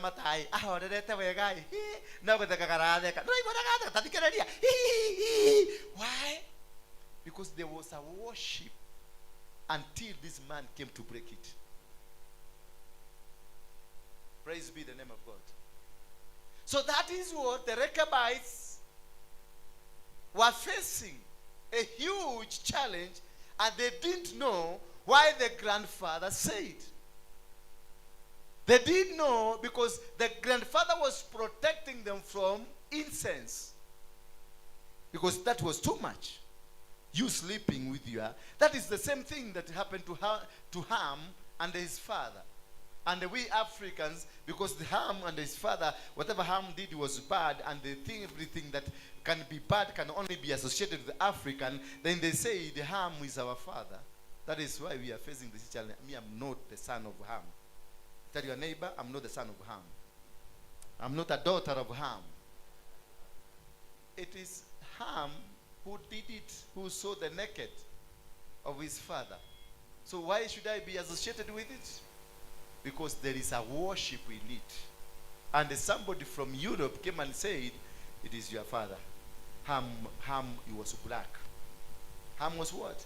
So I really wonder, because this, they say Noah was a white man and the wife was a white man.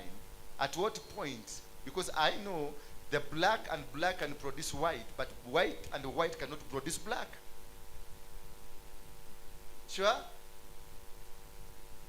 A white man and a white man cannot give birth to an albino. Or a black man who is now an albino. Then from there they will have to call the black man producing will become an albino. Sindio?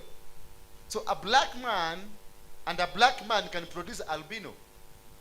But a white man and a white woman cannot produce a black man. At what point did Ham, a black man, was produced by two white people? And then their other brothers, Shem and who? Japheth, were white and were Muhindis. And now, what happened? What kind of science is this? That is, somebody was produced as a Muhindi in a family, and another one produced as a white man, a Mungereza, and another one as a black man who came to Africa. What kind of science is that?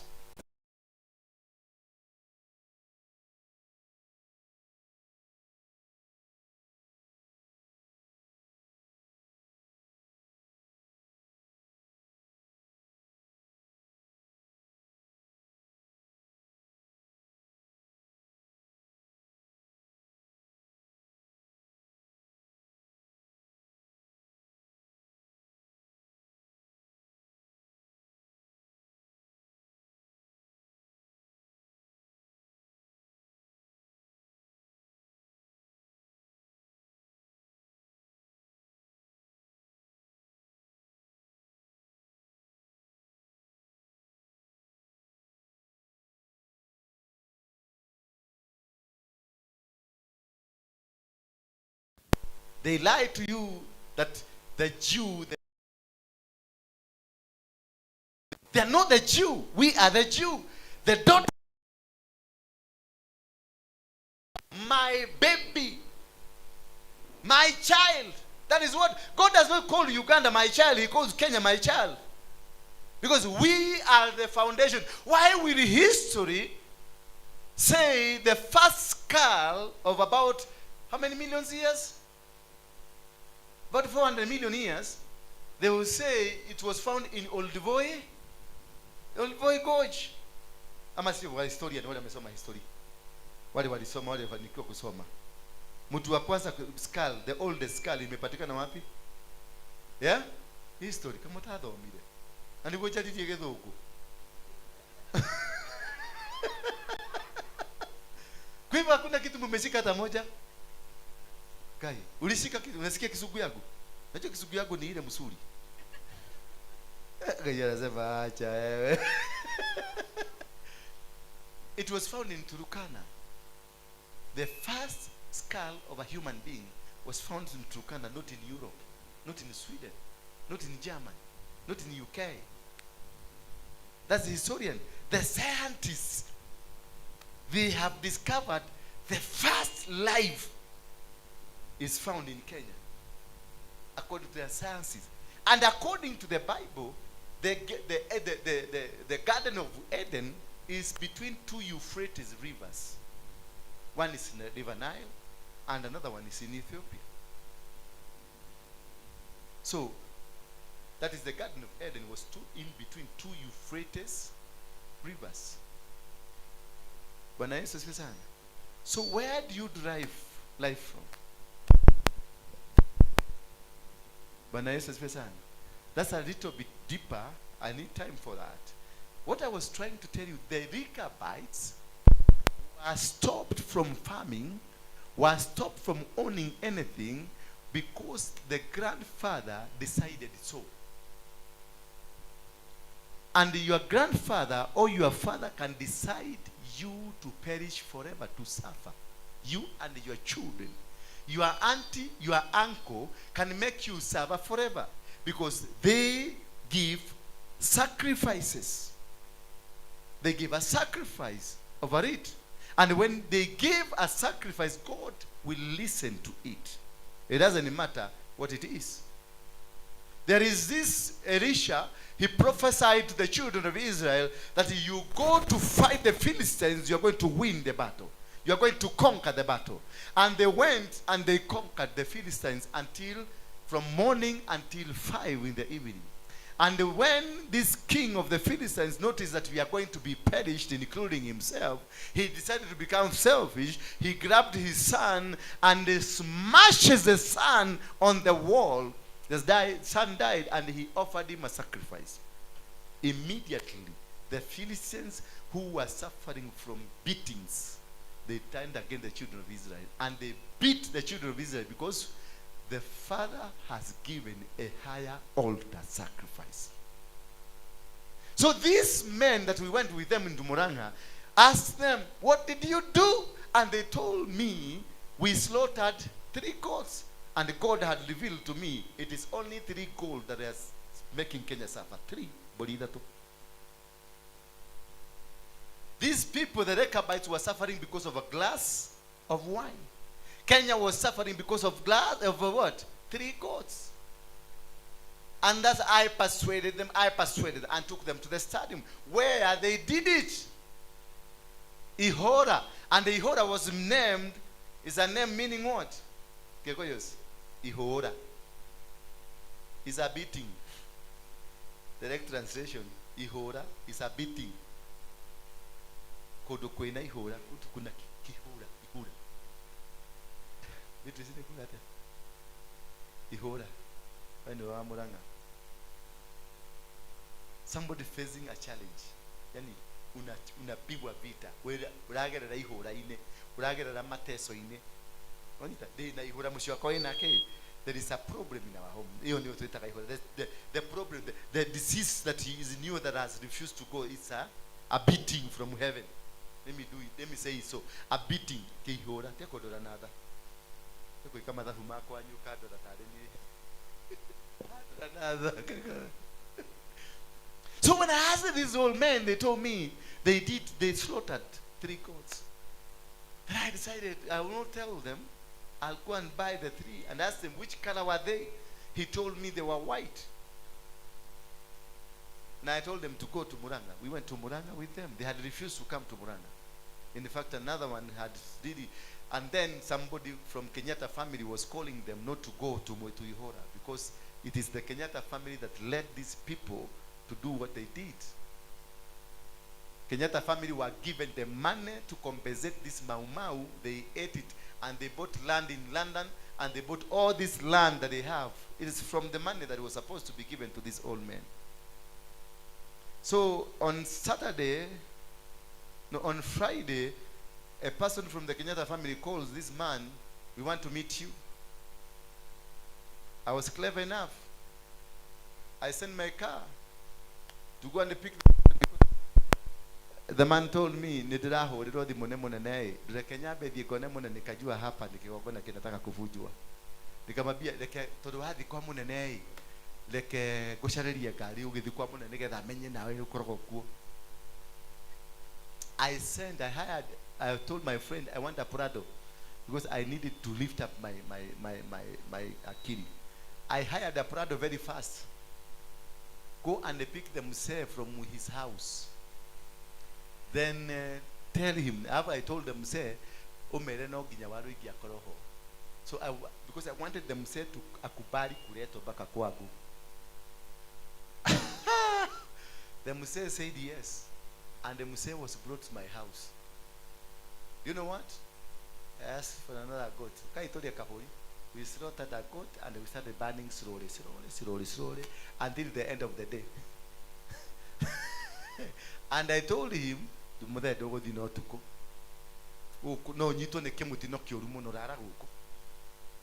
I put him in my room, my bedroom, my own bedroom, because I don't have a wife. Nikamwambia utalala hapa mpaka kesho, sleep here. Nikamtengenezea kitanda mzuri. Asubuhi akaniambia adwaliana marahora, nikabia butu yangu kwa sababu betri ilikuwa imeisha. Nikamwambia Kasimu tukaharibu hii kakiti ya kuchaji. Ndimu yako ndio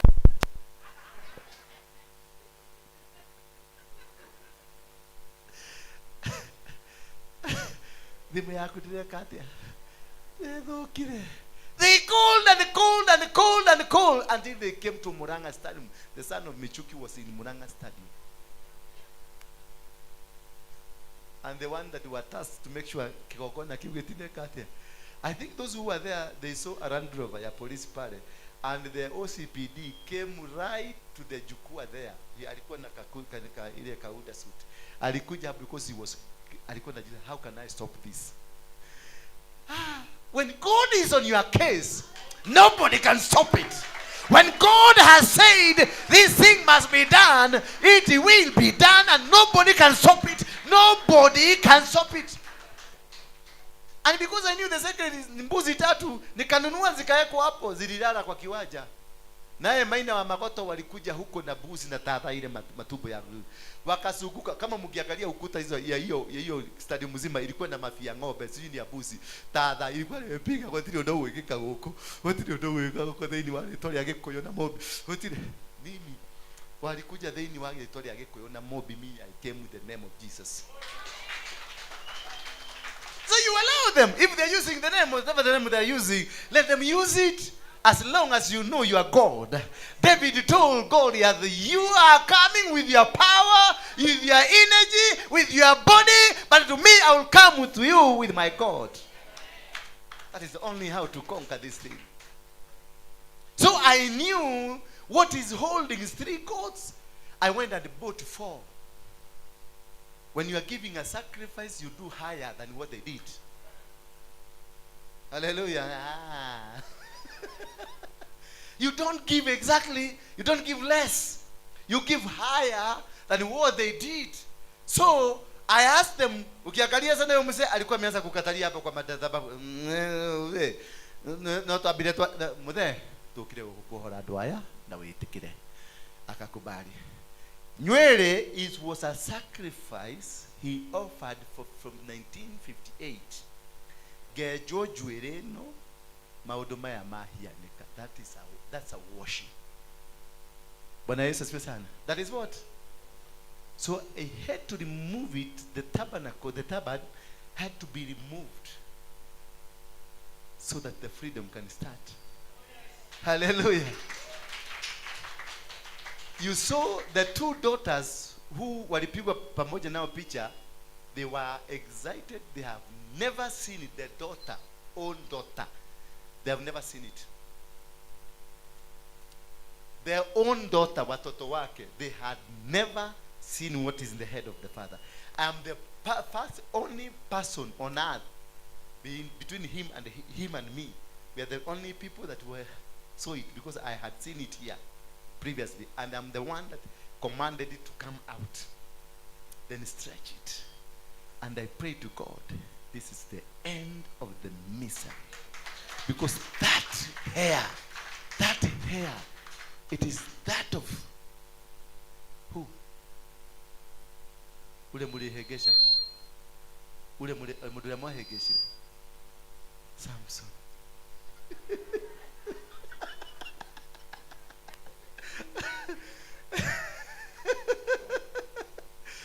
Yes, again, they do it. Everybody, kamera haki kameria gotugo kiro dikiraria mdunda kamera ne jwere hinyawe jwere ini. So the hair, your hair got power. Akili ni nywele na kila mtu akona zake. Usiniulize yangu iko wapi. Nitaweka fatalaisa imea vizuri. So the hair has a direct connection with God, depending of who this man is. Samson was a Nazarene. The people who got power and their hair was never shaved. Meaning the power he has was in the air. Hallelujah. The power he had was what? In the hair. So that is why I had to remove it for everybody to break it down so that the kekokona can go through. And then I presented them with cords, because that is what they used to tie the nation. I presented them to Yitaido Shiani. Ohorai Forori. And they said, Netua Forori. And the good thing, this mean Christians are very stupid. The Christians, you are thick and stupid. This man not only used the goat, but he used the Bible. When they were doing whatever they were doing, they used the Bible and the goats. And immediately when I told him start the job, he asked for the Bible, because he knew the word he used were from the Bible. Hey,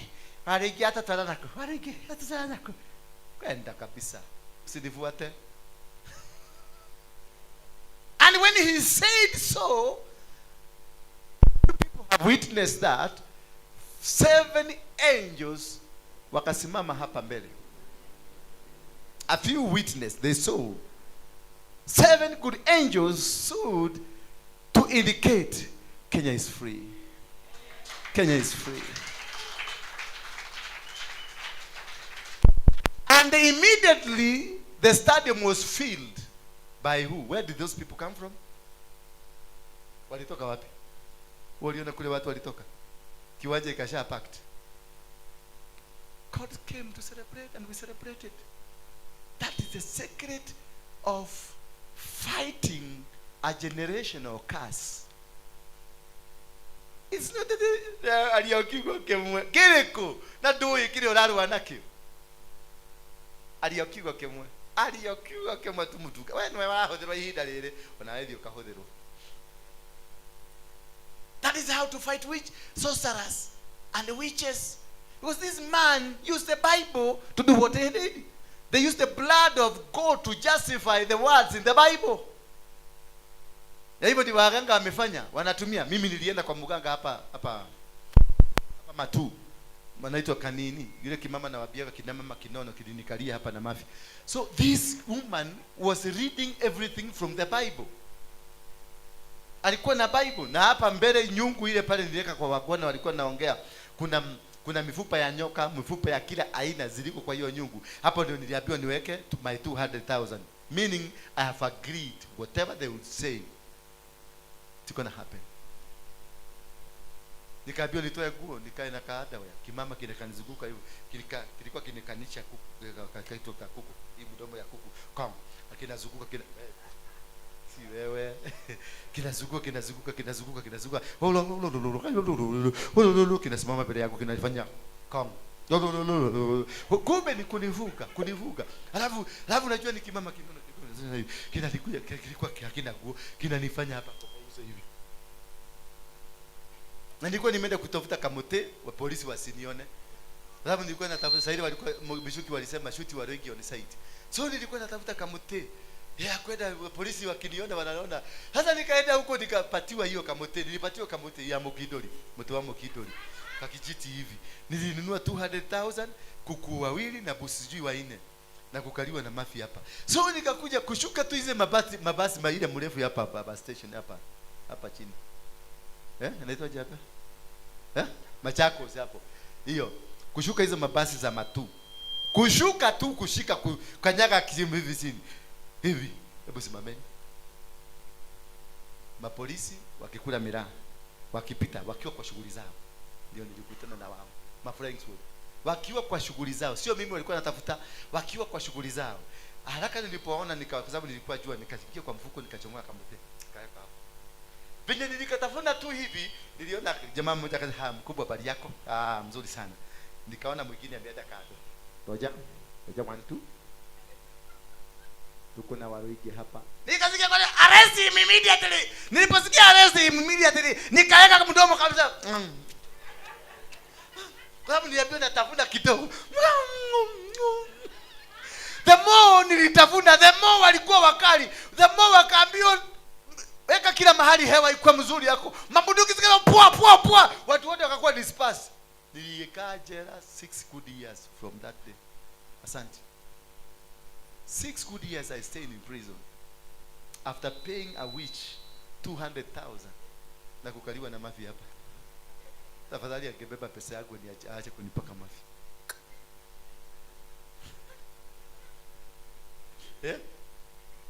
Tumwende kilikuva.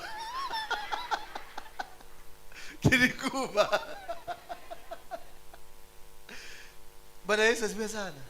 So the secret of understanding the power in witchcraft is by knowing which tools were used in the witchcraft. And the only person to reveal it to you is God himself, or by sending a man of God to you. Because these things were done 100 years ago. These things were done 50 years ago, 70 years ago, 80 years. Where were you?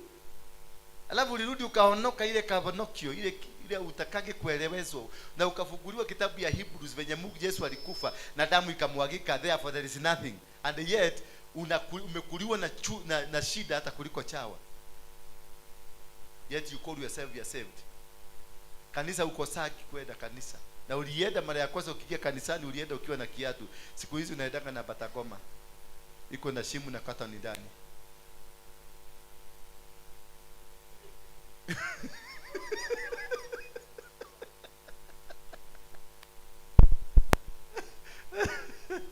Na iko kwa vyombo kakinyadu kanithe nyoba teno kaigwa ne. No ino kakubushi wako na radio ni higira nyoba.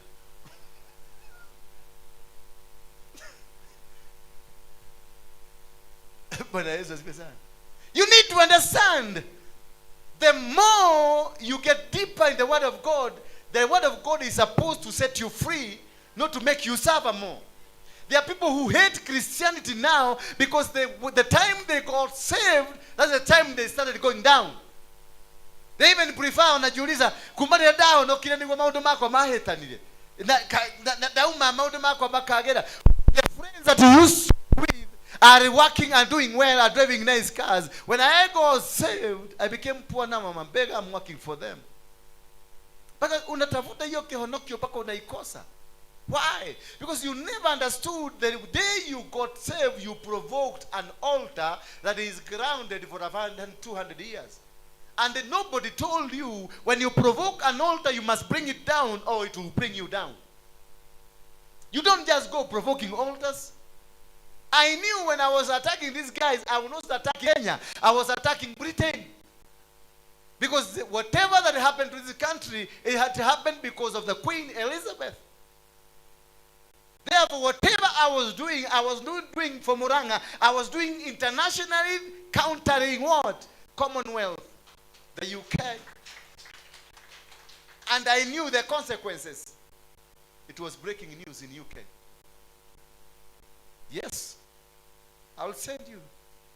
Before we finished, it was breaking news in UK. Reuters were there. Al Jazeera were covering. BBC was carrying it. CNN was carrying it. A simple thing, a simple crusade, it was the news. The entire government of Kenya were listening and watching everything that was happening. Because this was not just a simple thing. It's something that it touches the entire world. So before you rush, pepo toka katika jina, pepo nakemea mapepo. Wewe, don't be stupid. Understand what kind of a demon you are up against. Utawezana nayo ama hauta. If you find one,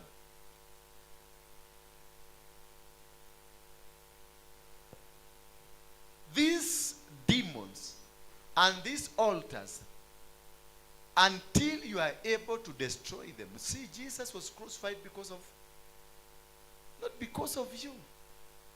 The reason of crucifixion for the people who crucified were not the reason of why he was crucified. I don't know whether you got me. The reason that was behind the people crucifying Jesus was not the same reason as to why he was crucified. The reason of why he was crucified was with God. But the people who were crucifying Jesus, they were surfacing the altar of the Judah clan, where every young man from the Judah clan, they had a premature death. Jesus came from Judah. And the line of Judah, 90% of them, they died prematurely. And it's a clan that was full of immorality. Remember this woman ambaye alimkuta kwa kamuto akamwambia wewe. Let it be done so that man can be redeemed. So whatever is happening in your life, it happens in two angles. They want to destroy you because you are worthy to be destroyed. But God is using the same challenge you have to glorify his kingdom. Bwana Yesu asifiwe sana. Jesus is a platform that unites us back to the kingdom of heaven. Jesus is a platform, the blood of Jesus. It is a platform that brings us back to the kingdom of heaven so that we can be able to understand to ourselves who we are. The dominion that we lost at the Garden of Eden, it is the blood of Jesus brought it back. So whosoever that believes in Jesus Christ, whosoever that believes in Jesus Christ, will what? Will what? Christians, will what? Will be saved. From what? You are saved from what? From the foundations and the strongholds of the earth. We are saved from the foundations and what? The strongholds. Because the sins that we do is as a result of the foundations. If you found yourself you prostituting, it's because of the foundation. Prostitution is a small element.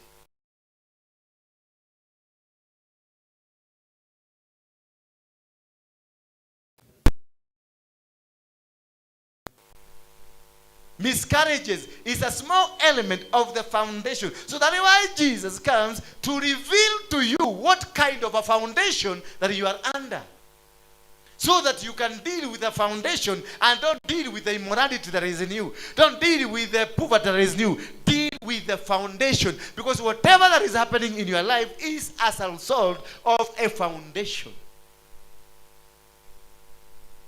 Hallelujah. Are we together? Are we blessed? Are we driven from stupidity to knowing God? Because knowing God or becoming saved does not approve you to become stupid. When you become saved, you become clever, you become wiser and smarter. It is an opening that opens your eyes to see things that you are not seeing. It is not you become a fool. Like there are stupid guys who went to kill themselves because the Lord is about to come. Why? The Bible says we shall see. The Bible know what Beatrice.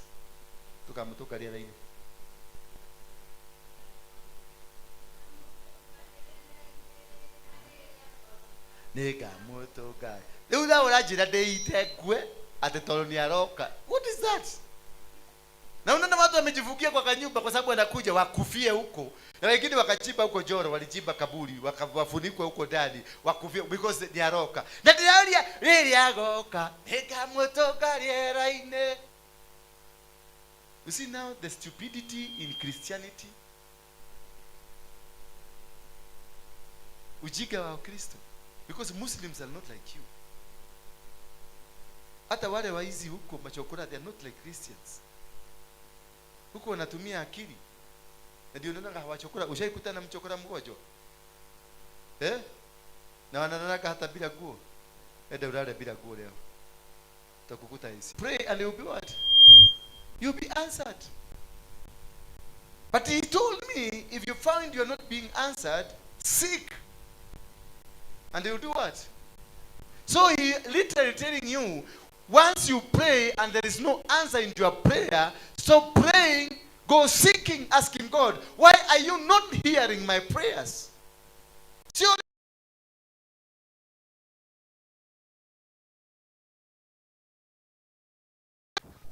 Every morning,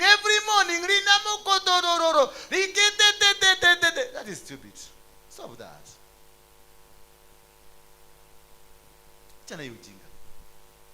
God hears only one word. Even the Bible says, even before you opened your mouth, he knows what you want.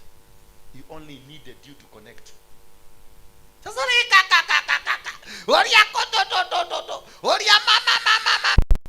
It is the angels who are sent to come and listen. It is the angels who are sent to come and listen to you. Praise be the name of God. Malaika ndio wanatumangwa. Si Mungu anakujanga, ni malaika wanatumwa. Nenda usikie ule mama ni nini anasema. Wakikuja wanakuja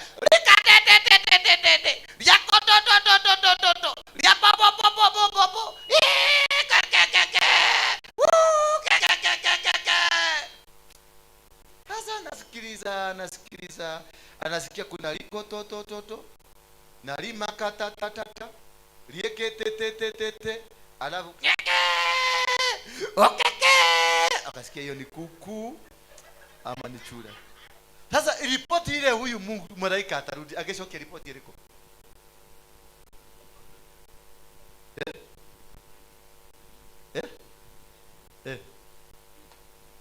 Clinging symbols. Cleaning. Sinasikia hata nimepata vocabulary. Cleaning symbols. Cleaning symbols. Kuna wengine wasikia kama sister yangu mmoja. Mpaka leo aminiki nimeokoka. Alikuwa anatusumbua usiku saa 9 usiku lazima anaomba.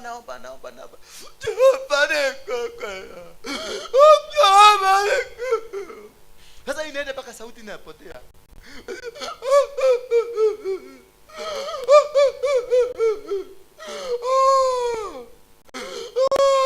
Atikulia nalia.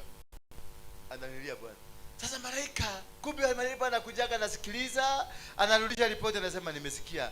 Ndio ni kama kuna watu huko ndani lakini puda ndio zinalia. Alafu nasema nimeomba. And the more she prayed, the more she became poor. And that is the problem you're having. God wants a communication which is direct. Tell him, my father. He's your father. He's your friend. Tell him, I need a car, my father. Tell him, I need land. I need a husband of your choice, not of my choice. Not at all a dark and a tall, whatever. I need a man of my choice, because I used to think that we were brought from the river until I met that man. He told me that somewhere women came from. That's for another day.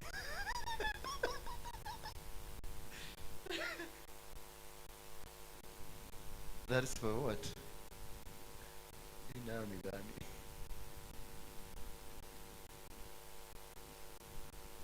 Sasa nafikiria itajisimamisha peke yake. So, you must be able. Do you ever burn your son? Have you ever burned your daughter? Have you ever burned your son? Yeah? Have you ever? Have you ever? Have you ever? Have you ever burned your son or your daughter? You are all liars. In one way or the other, you've done so. Wakati uliodoa watoto wako wakaacha kuitwa watoto, ukaacha kuwapatia the discipline ya mtoto, ukawaita baba na mami. When you stop teaching your children how they should grow as children uprightly, you offer them a sacrifice to the devil. Yes. When you stopped calling your son my son with the discipline of a son, and stopped calling your daughter my daughter with the discipline of a daughter, that is when you hand. That is the day you handed your child to the devil. Because you stopped being a mother, you stopped being a father. Because I remember, I can look your age. Sindio? Where? Kwani ni kwa kaka kifoko? Mami wani. Ni kaka kifoko. Ogia hetiriere. Hero ginya oga ikayogo yu. Yule no yitiro. Na kutile mundu komenya. Kutili mundu hata kwa ukisikia. Ukisikia kufanya kama kosa unakumbushwa. Remember that day. So can you do that to your daughter right now? Can you do that to your daughter? When you removed the discipline of a mother and of that father, you handed your children to be controlled by other folks who have not offered their children as a sacrifice to the devil.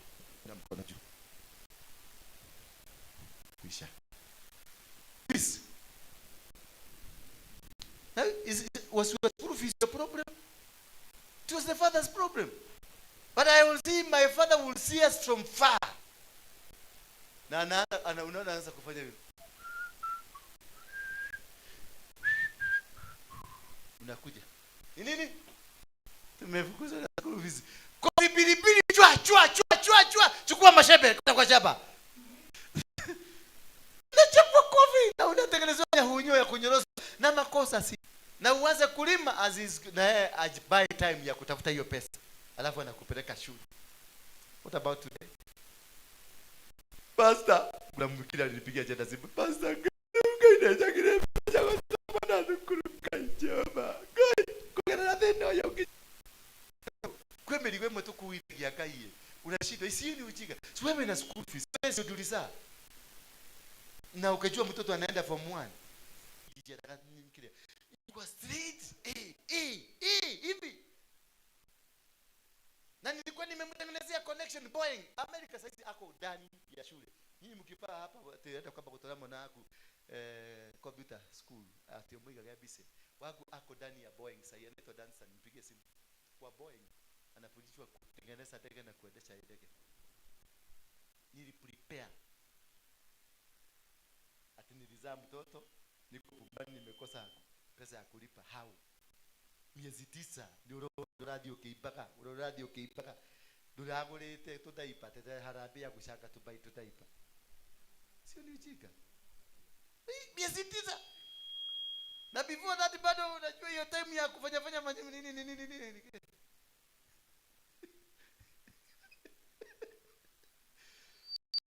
Oyo pastor timwega. Hao no. Mami, gomereria tu. Ngoto goto fora. The Bible here has katoto kamiaka hivi wewe ulisikisiwa nini? Niambie tu kwa kisirwa. Ya bere. Wewe mutumia mukuru. Niguo nginya yani wona waigwa mundu agikugweta ukora yukona ngoma na maitho. Ere. Your daughter of 9 months. 9 years. Anaweza kukuexplainia how to kiss, how to romance, how to win. Why? Because we have completely stopped the work of being a parent and left the parentship to teachers in school, and these teachers are demon sent teachers. Kuna watu wa teachers who are from Freemason, who are from Illuminati.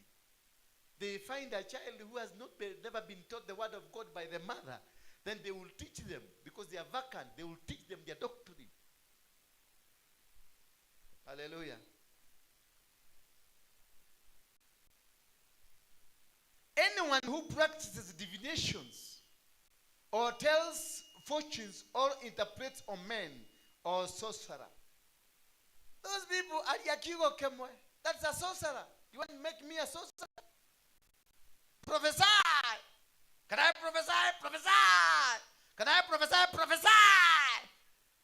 That's stupid. That's being a sorcerer. Tu igoro le daugatea. No la kweli wa kuneko hige. Tu igoro le daugatea. No la kweli wa kuneko hige. Hapo kwa mlango, hapo kwa hiyo gate. Unaona hiyo gate venye imekaa? Hapo kunaona kinyoka kikubwa kinapita kieda, kinapita kikieda. Those are sorcerers and the fortune tellers. Bwana Yesu asifiwe sana. And divinations or a charm kama hiyo kamote nilipatiwa Mkwidoli. That's a charm. Kuna watu wengine wako na chain which are charms. Kuna wako na rings. Kuna wengine wako na nguo ati kifaa hii lazima nikiingia mahali lazima kila kitu kitafanyika. Wengine wako na tuanda wao wanavaga ati akienda mahali hiyo kifaa kama hiyo these things will work. Those are what we call charms. Anything that you substitute God for is a charm. Hata mtoto wako you can substitute God for mtoto yako. That's a charm. Your child becomes a charm. You can hata husband yako, hata mke wako. That's a charm. God can never be substituted with you. Bwana Yesu asifiwe sana. So if you are in charge but there is something kwako kwa nyumba unakaekeleaga mahali kanaonekana kama ni kama ka souvenir. Anything that is a souvenir, that is a charm. God should be your souvenir. Hallelujah. God only. Hi. Bwana sifiwe. Amen. Ameshindwa hii mafundisho. Ni mafundisho gani? Hii ililetwa. Hizi ni vile vitu nimenyang'anya watu hapa. Ni wewe ulikuwa na hii? Ni nani? Huyo kijana. Angalia. Iko na msalaba. Pindu vizuri. Iko na msalaba. Njia ya msalaba. Msalaba. Ona kanya mwaka. It's a ring. Look at it. Hebu izungushe. Not all. It's 2 in 1. Idiruki. Ona nani diruka? No, geriyo ujita olio godi ruki one ha. Ina nigaka.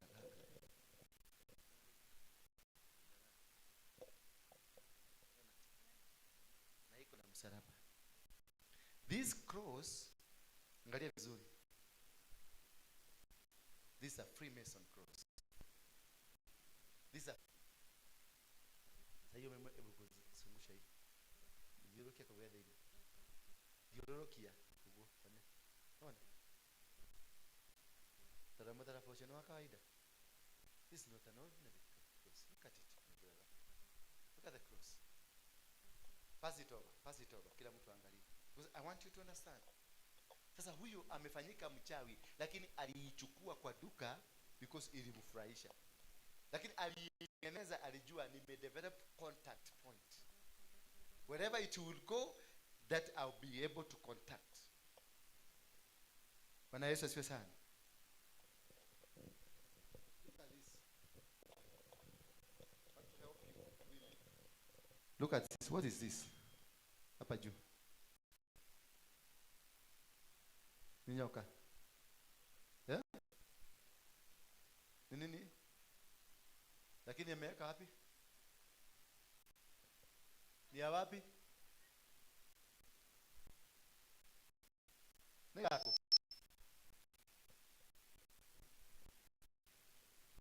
What is this?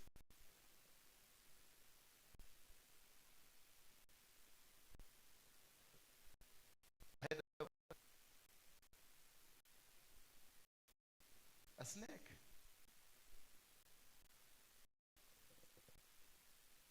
This is the head of a snake. But where is it put? Hapa. So you carry a snake.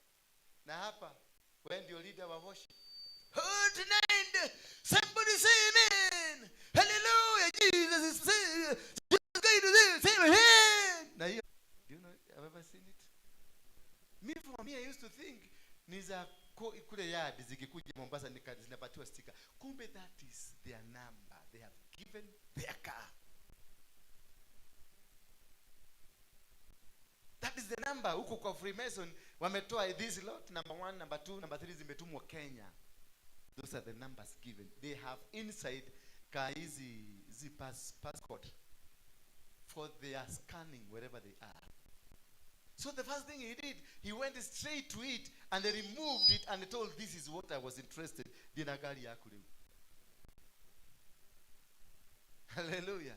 For me, all the cars I have ever had, nikastika amekuwa hapo. Lakini sijaikosa accident. That is when I discovered these people are clever. So you are supposed to be a clever person. That is why you are following a person who is smarter, wiser, and clever than you. And that is Jesus Christ. When you have Jesus who is clever, smarter than you, then you are clever. Because you are under the leadership of a clever authority. A smarter authority. But until today, you are still where? You are stuck. Where? Na mnakaa nayo. Mnakaa nayo. Sinaona. Bwana Yesu asifiwe sana. Are we blessed? Are we blessed? Are we together? Nimewachelewesha sana, sorry. Please forgive me. Let me finish.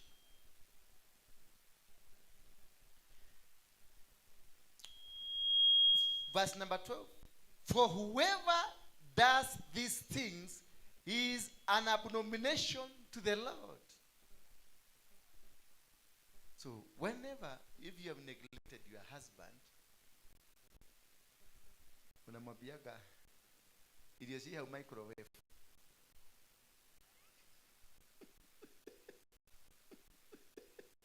Why you are suffering?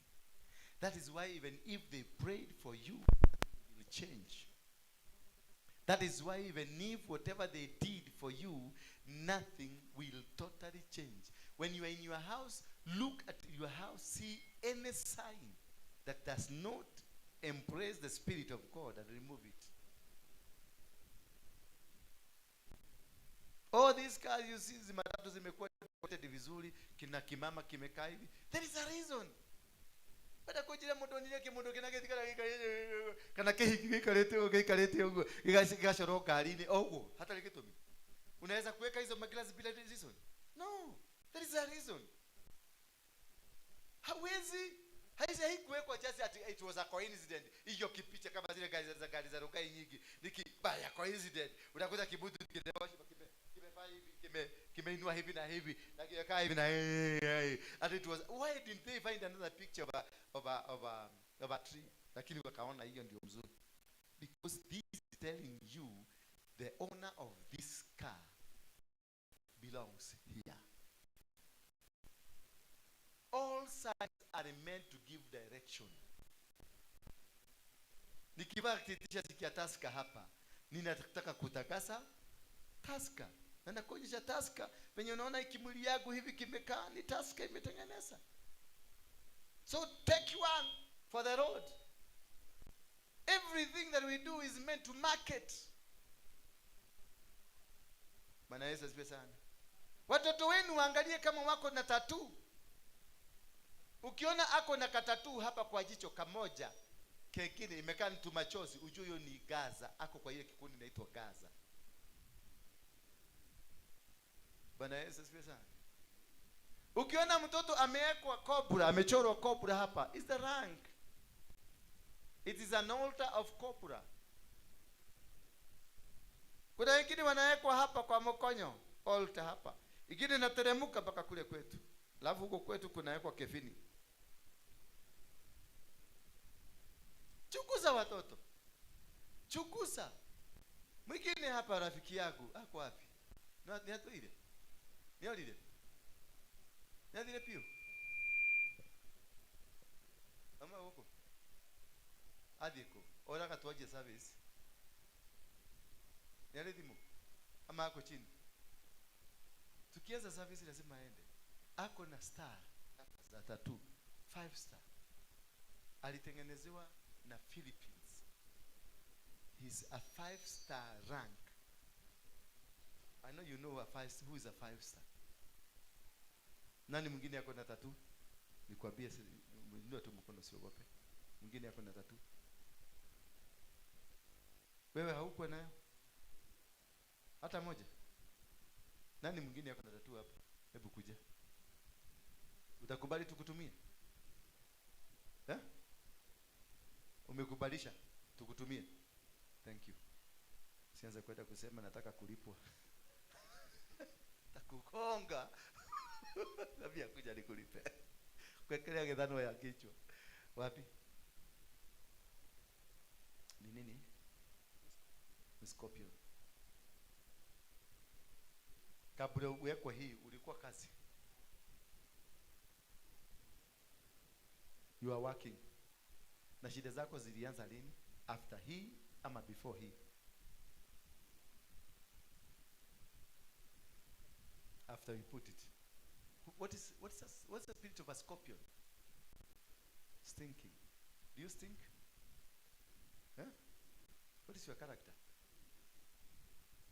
Do you do this? Where were you working? In which country? As who? In which company? American company were doing what? Well, they were supporting the forces, so they killed people there. Okay, thank you. You know, it directed him there. After Kiekwa, it directs you to which category they have chosen you to be. If there's a cobra, they will direct you where you're supposed to be. Tusimame kwa miguu yetu.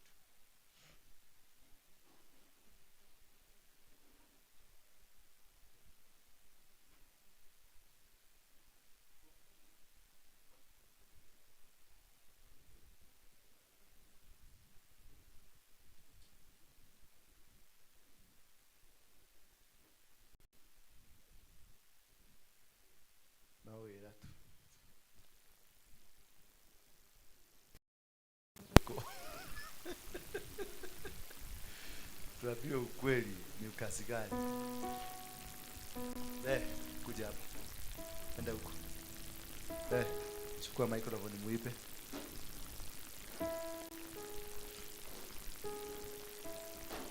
Hako akita tunaenda wapi? Piga roho ya mic keyboard hani. Wewe kunyago. Haya. Chukua mic.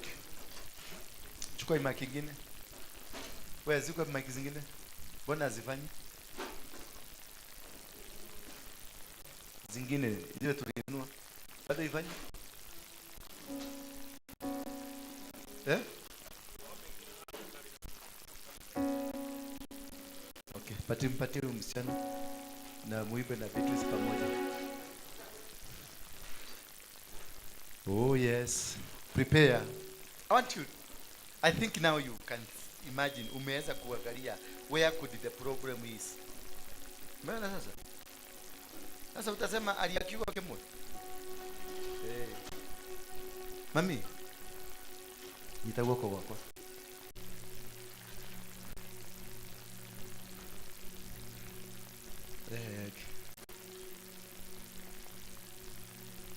Mpatieni bagi zenu ziobe. Wekeni bagi zenu hapa ziobewe hapa kwa madhabahu. Kama iko na kahirisi ukataruka tiu, tutakujua leo. Unibariki baraka zako hazina huzuni, ni za kudumu milele.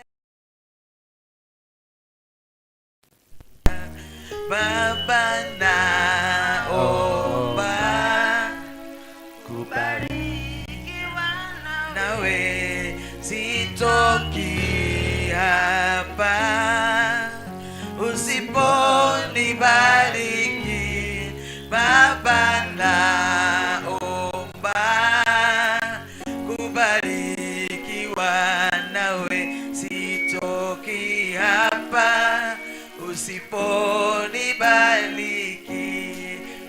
Naomba Baba naomba kubarikiwa nawe.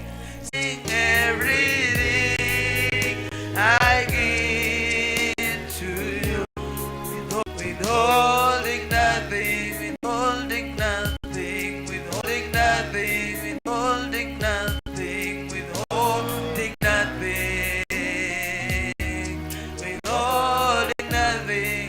I surrender everything, everything I give to you. I surrender, I surrender all to you. Everything, everything I give to you, withholding nothing, withholding nothing, withholding nothing, withholding nothing, withholding Open your lips, cry to him. Cry to the Lord. Mwambie Baba, I'm here, I need your salvation. I'm here, Father, today. Open up my life. Mwambie today, I need you. I need you today. I need you today.